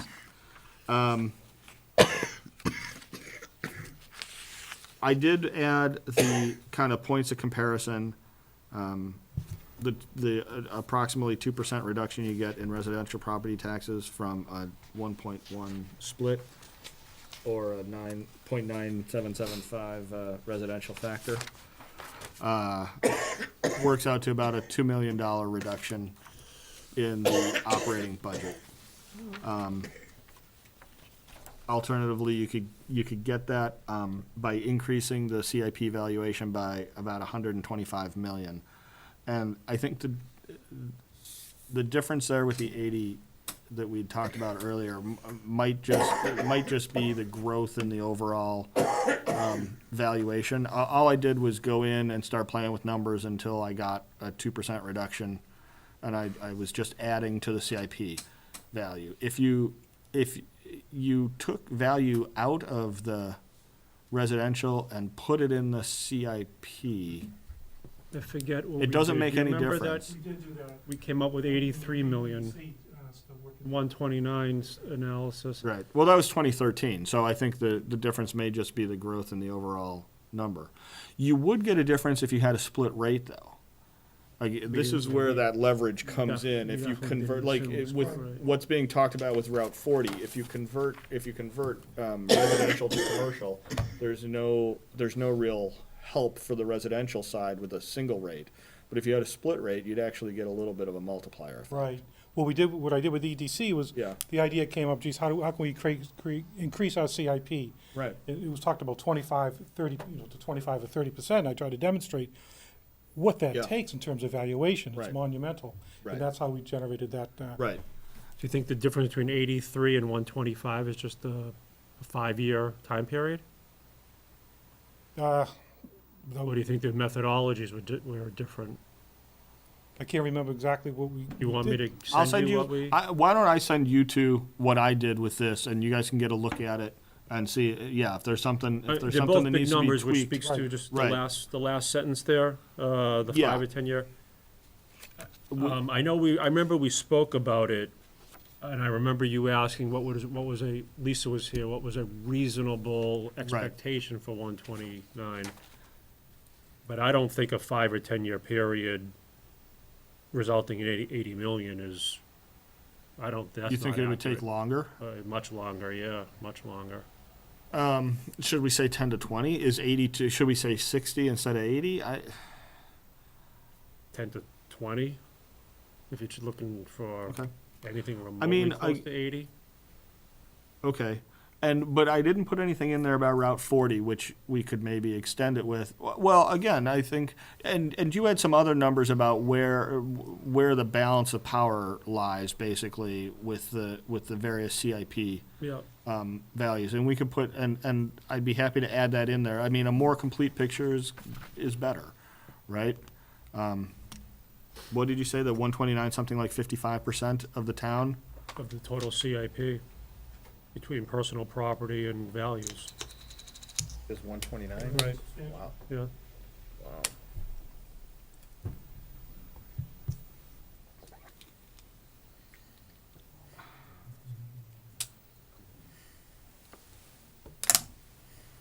All right, so I'm happy to use the language that you had there, and also, have you got a rough number for Route 40? I estimated upwards of 10 million in new CIP growth. Is that all? I thought it was more. The number that Mike McCall projected was total property tax revenue. Right, okay, but you're right, what we really wanna talk about is CIP growth. So, all right, I'll peg that at, say, 10 million too. Oh, again, over 5 years, over I mean, that's full build-out, and that could be 5 to 5 10. years. I'll say 5 to 10, and I mean, I don't want to mislead anybody, right? But I think it does help to Right. have Oh, a sense absolutely. of, like, how big are these various pools that we can work with. So we had some discussion at the end of the pros and cons last week about what can the town do kind of on the lobby side, getting more money back from the state. There's no question that the property tax share of the operating budget has gone up. I listed a couple of things off the top of my head there. Chapter 70, Chapter 90 funding, although one is probably, 10 times the size of the other. Lottery aid and any other recurring revenue stream. If people have specific thoughts there, we can add them in. There has been some talk about other local taxes, a gas tax for, at least initially, it's being proposed for like specific work, I think.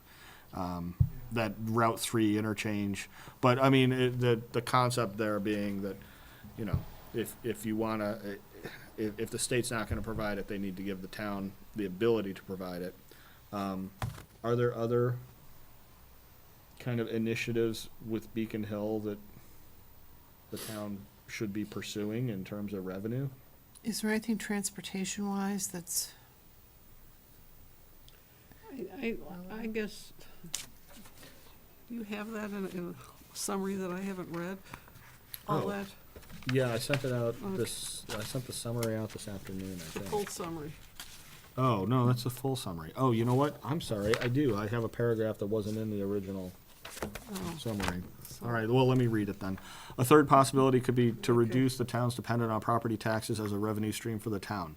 Unfortunately, the trend is bad here, with the property tax levy comprising a larger component of the town's revenue almost every year. Action by the Board of Selectmen in this regard might consist of lobbying state legislators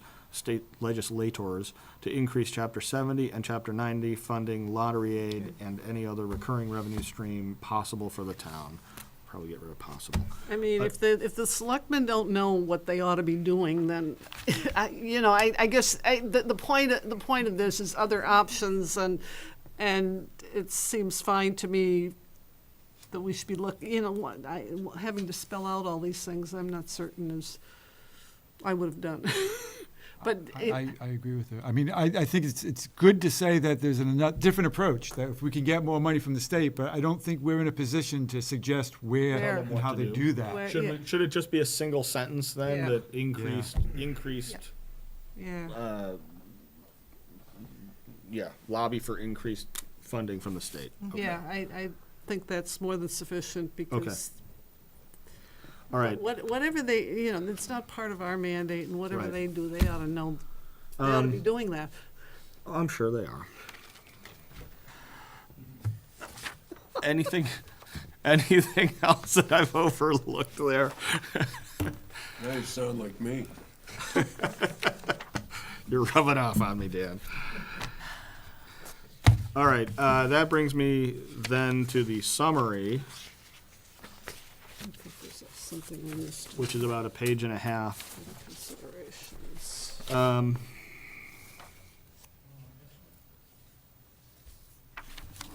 A setup paragraph, a paragraph talking about the split rate. The fourth paragraph begins to talk about, maybe that's a good starting point for the, having a multi-year plan. Yeah, so maybe that needs to be expanded a little. Should we expand it there? just pointing out that it's, you know, first of all, once you get in, it's hard to go back, and also you want some stability. Ideally, I would like to see it organized where there was summary, and then like maybe the final section was something related to considerations as part of implementing or adopting. So, Otherwise, it gets buried, so to speak. yeah. So would that be conclusion? So I have nothing for conclusions, and I'm not entirely clear on the difference between a summary and conclusions.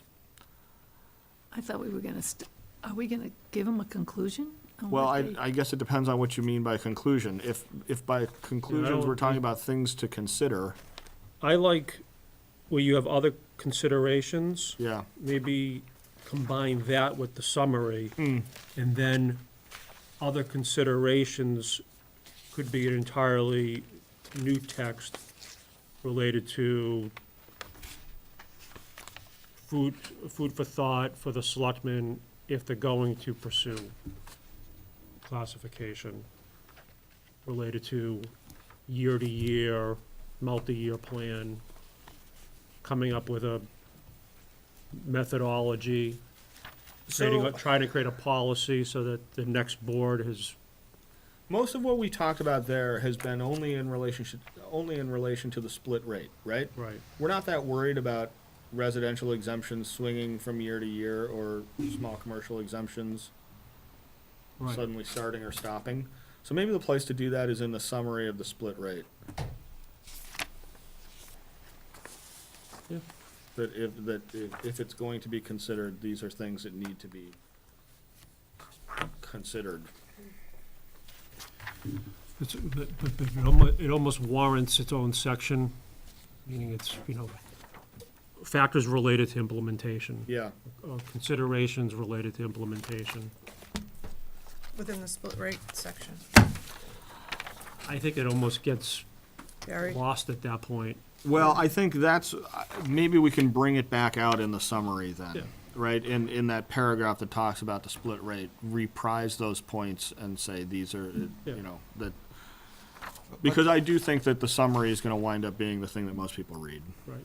But the considerations that you want predictability, that you probably want to phase things in gradually, I think apply across the options that we have. It applies just as well to a residential exemption and a small commercial exemption. Okay. And- Well, so again, is it, in terms of structure then, can we talk about that sort of thing under split rate and then say in the other sections that the same, In verbiage. well, basically the same considerations that apply under a split rate, to be predictable, to move deliberately, and to work in context of a longer term plan, all apply for these as well. Because yeah, you could say the same thing about the exemptions. You don't want to be doubling your exemptions one year and then lopping them off the next. You'd be reinforcing it at each point, in each section. I just think putting it in the end here is, So the summary is the place. Put it in the since summary they as well. applied, since they applied all three, putting them in the summary after you've talked about all of them is, So maybe that's, well, okay, so now we're back to the fourth paragraph. where I am. That's Can I- where can- that's where before- those considerations should Before go. we go, and this is just a minor thing, did we get rid of the discussion of open space discount? Get rid No, of I that? think, I really think we should keep it. Did we Just leave gonna that leave in, or it. did we It's take in, it it's out? in, I can't remember. it's in. Okay. I didn't even get to chapter 61. I That's A, B, and C. I thought we had taken, okay, because there's a sentence related to that, and I was ready to eliminate it. Yeah, you know what, we could almost get rid of the sentence there, but in fact, let's get rid of that sentence. I couldn't remember what. See, you win some. It's not a matter of winning or losing. I thought we had eliminated discussion of that topic, so, I guess I didn't cross it out. Okay, it must still be in there. But All right, so, If it's in there, the sentence can be there. so maybe, the fourth paragraph should go after the fifth then, and kind of set up that last one. So we'll talk about the split rate, the three, at least two of the exemptions, and then the other exemptions, along with the senior circuit breaker credit and the tax deferrals. And then I think I need to add to that paragraph possible additions for the selectmen to consider if they want to double the exemption, if they want to provide us the senior circuit breaker exemption.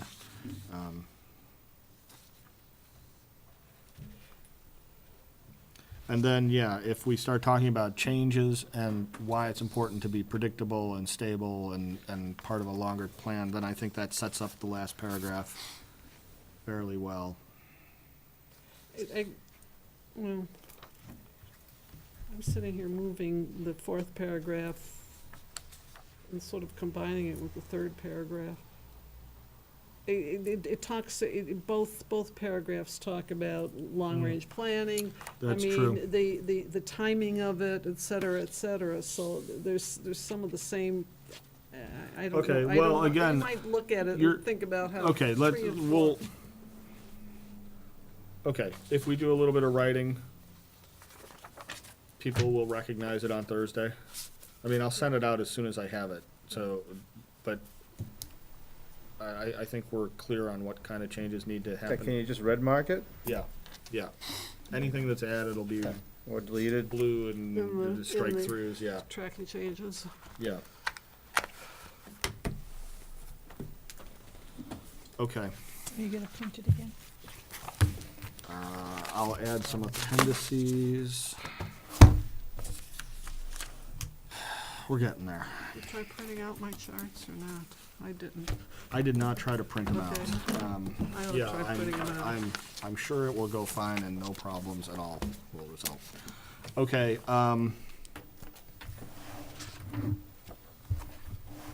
any committee member presentations or questions? Is that? Yep. So I was appointed to this committee by Select Person Antle, and as her appointee, I decided that it would be appropriate for me to give her my take on, what transpired and what we learned from this committee, and yes, what my recommendations would be. I wanted to make sure she saw it first, and she received a memo from me last week. So in terms of full disclosure, I just wanted to make sure everybody on the committee could see what I sent to Select Person Antle. So that's a copy of the memo. And then also, my understanding is that this is our penultimate meeting, Yeah, we're gonna get to that just Okay. next but time. I will not be able to make it Thursday. Okay. So I just want to say that if I did anything right on this committee, it was nominating you to be chair. Because, thanks for not making me look bad, because I don't care what Helen says, I think you did a great job. No, seriously, I think you did a great job. Helen will Thank you. say that Thank she thinks that everybody did a phenomenal job on this. Oh, absolutely. So too. That you two, you I both of you, think- I John think- included. I did think a everybody's done a great job. tremendous job. It's been a lot of work and, yeah, it's been kind of a short cycle. But yes, we are not done yet. Right now, we're set up to be in this room Thursday at 7 for everybody who can be here. I do have one question. Sure. though. Sam, when we started this, you said that the last tax committee wasn't correct. Before we do anything on Thursday night, do you feel that what we've done has been accurate? And if you say no, I'm not gonna, Then Thursday won't be the last meeting. that's right. Sam Chase, Board of Assessors. No, as a matter of fact, I'm very impressed with the work of this committee. I would echo the sentiment of Professor Edward in saying that the correct person was nominated for the chair. No disrespect to anybody else in the committee for that. To answer your question, Helen, I think that, and I've read your report, obviously, or your draft report. I think it's very, very accurate. There's a couple of areas in the initial part of the report where you talk about the history and the valuation process. There are some errors there. Frank will send you some information Very good. to correct that, specifically about the valuations. The only other thing I would say is you did talk a little bit about the rationale for a split rate. You talked about the balancing of the levy shares at one point, and you talked about perhaps mentioning that or where an appropriate place would be. You may find some help in the 2005 Selectmen Subcommittee report. I think it's pages 16 and 17, where it gives you a complete summary, so you may find some help there. And if you have trouble locating that, I can excerpt those 2 pages and send them to you. It articulates the 4 reasons that a board might consider for a split rate. And the last one is the levy share allocation, which was the original legislative intent. That's why the thing was enacted in the first place. But I'm very impressed with the work this committee has done. It's just more than I would have expected. And again, that's not a reflection on anybody, because I know all of you are personally, and you're all very conscientious and diligent and hardworking people. But I think the ultimate product is going to be very good, and I think you will probably surprise some of the select members. I doubt if they're anticipating anything this comprehensive.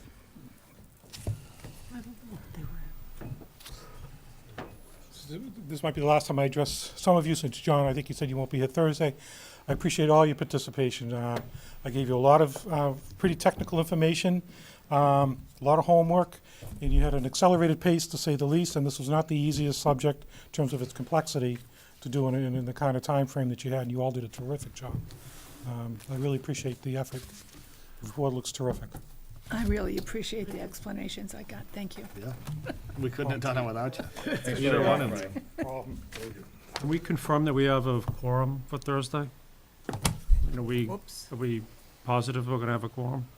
A willing quorum? Are we? I'd settle for an unwilling one. I'll be here. I'll be here. I will be here. You're all set. Okay, looks like it. Still meet, you just don't take a vote. I prefer not to, but I can be. Okay. I will send this stuff out as quickly as possible, so that if and again, I don't expect any substantive changes at this point. It should be mostly just cleaning things up. We had a housing advisory board meeting this afternoon. I was the only one who showed up. No quorum. No quorum. Those are the fastest Okay, ones. you yourself. I still have so we need to, I'll talk to Colleen about this, but we need to get the tonight's minutes and last week's minutes approved as well. The public session. Yeah, and so I'm not sure if she's gonna be able to have them by Are we, Thursday or not. I don't know what We the also process for still that is. scheduled for Monday, Selectmen? Is that, Are we on the Confirmed? agenda? I don't know. I guess I'll reach out to the chair, but I had not, the reason I Not to ask is that schedule us for a- if we are, then we can schedule a committee meeting yeah, At at 6:30 or minutes. 6:45. and do the minutes. I'm probably not gonna be able to be here next Monday, Okay, be at the selectmen next Monday. okay. I don't think it's mandatory, but let me talk to Colleen and yeah, if she can't have the minutes by Thursday, I'm not sure what the process is for a time-limited committee like this. I mean, Yeah, we you don't must worry run into it all the time. We just have to figure out how to do it. And then the last thing, we talked briefly about being released from the committee. People don't want that until after the presentation, right? That's fine. Doesn't matter. Do people want to be released? Do we just not care at this point? We won't run out. Okay. It's okay with me, either way. I mean, I think you're all free to speak. I think As that you- if there's as you see questions, fit. we've got to answer them. Yeah. Okay. Is that it? The action items are to get the job done and No press questions, so, Move to adjourn. Second. all in favor? Aye. Thank you very much.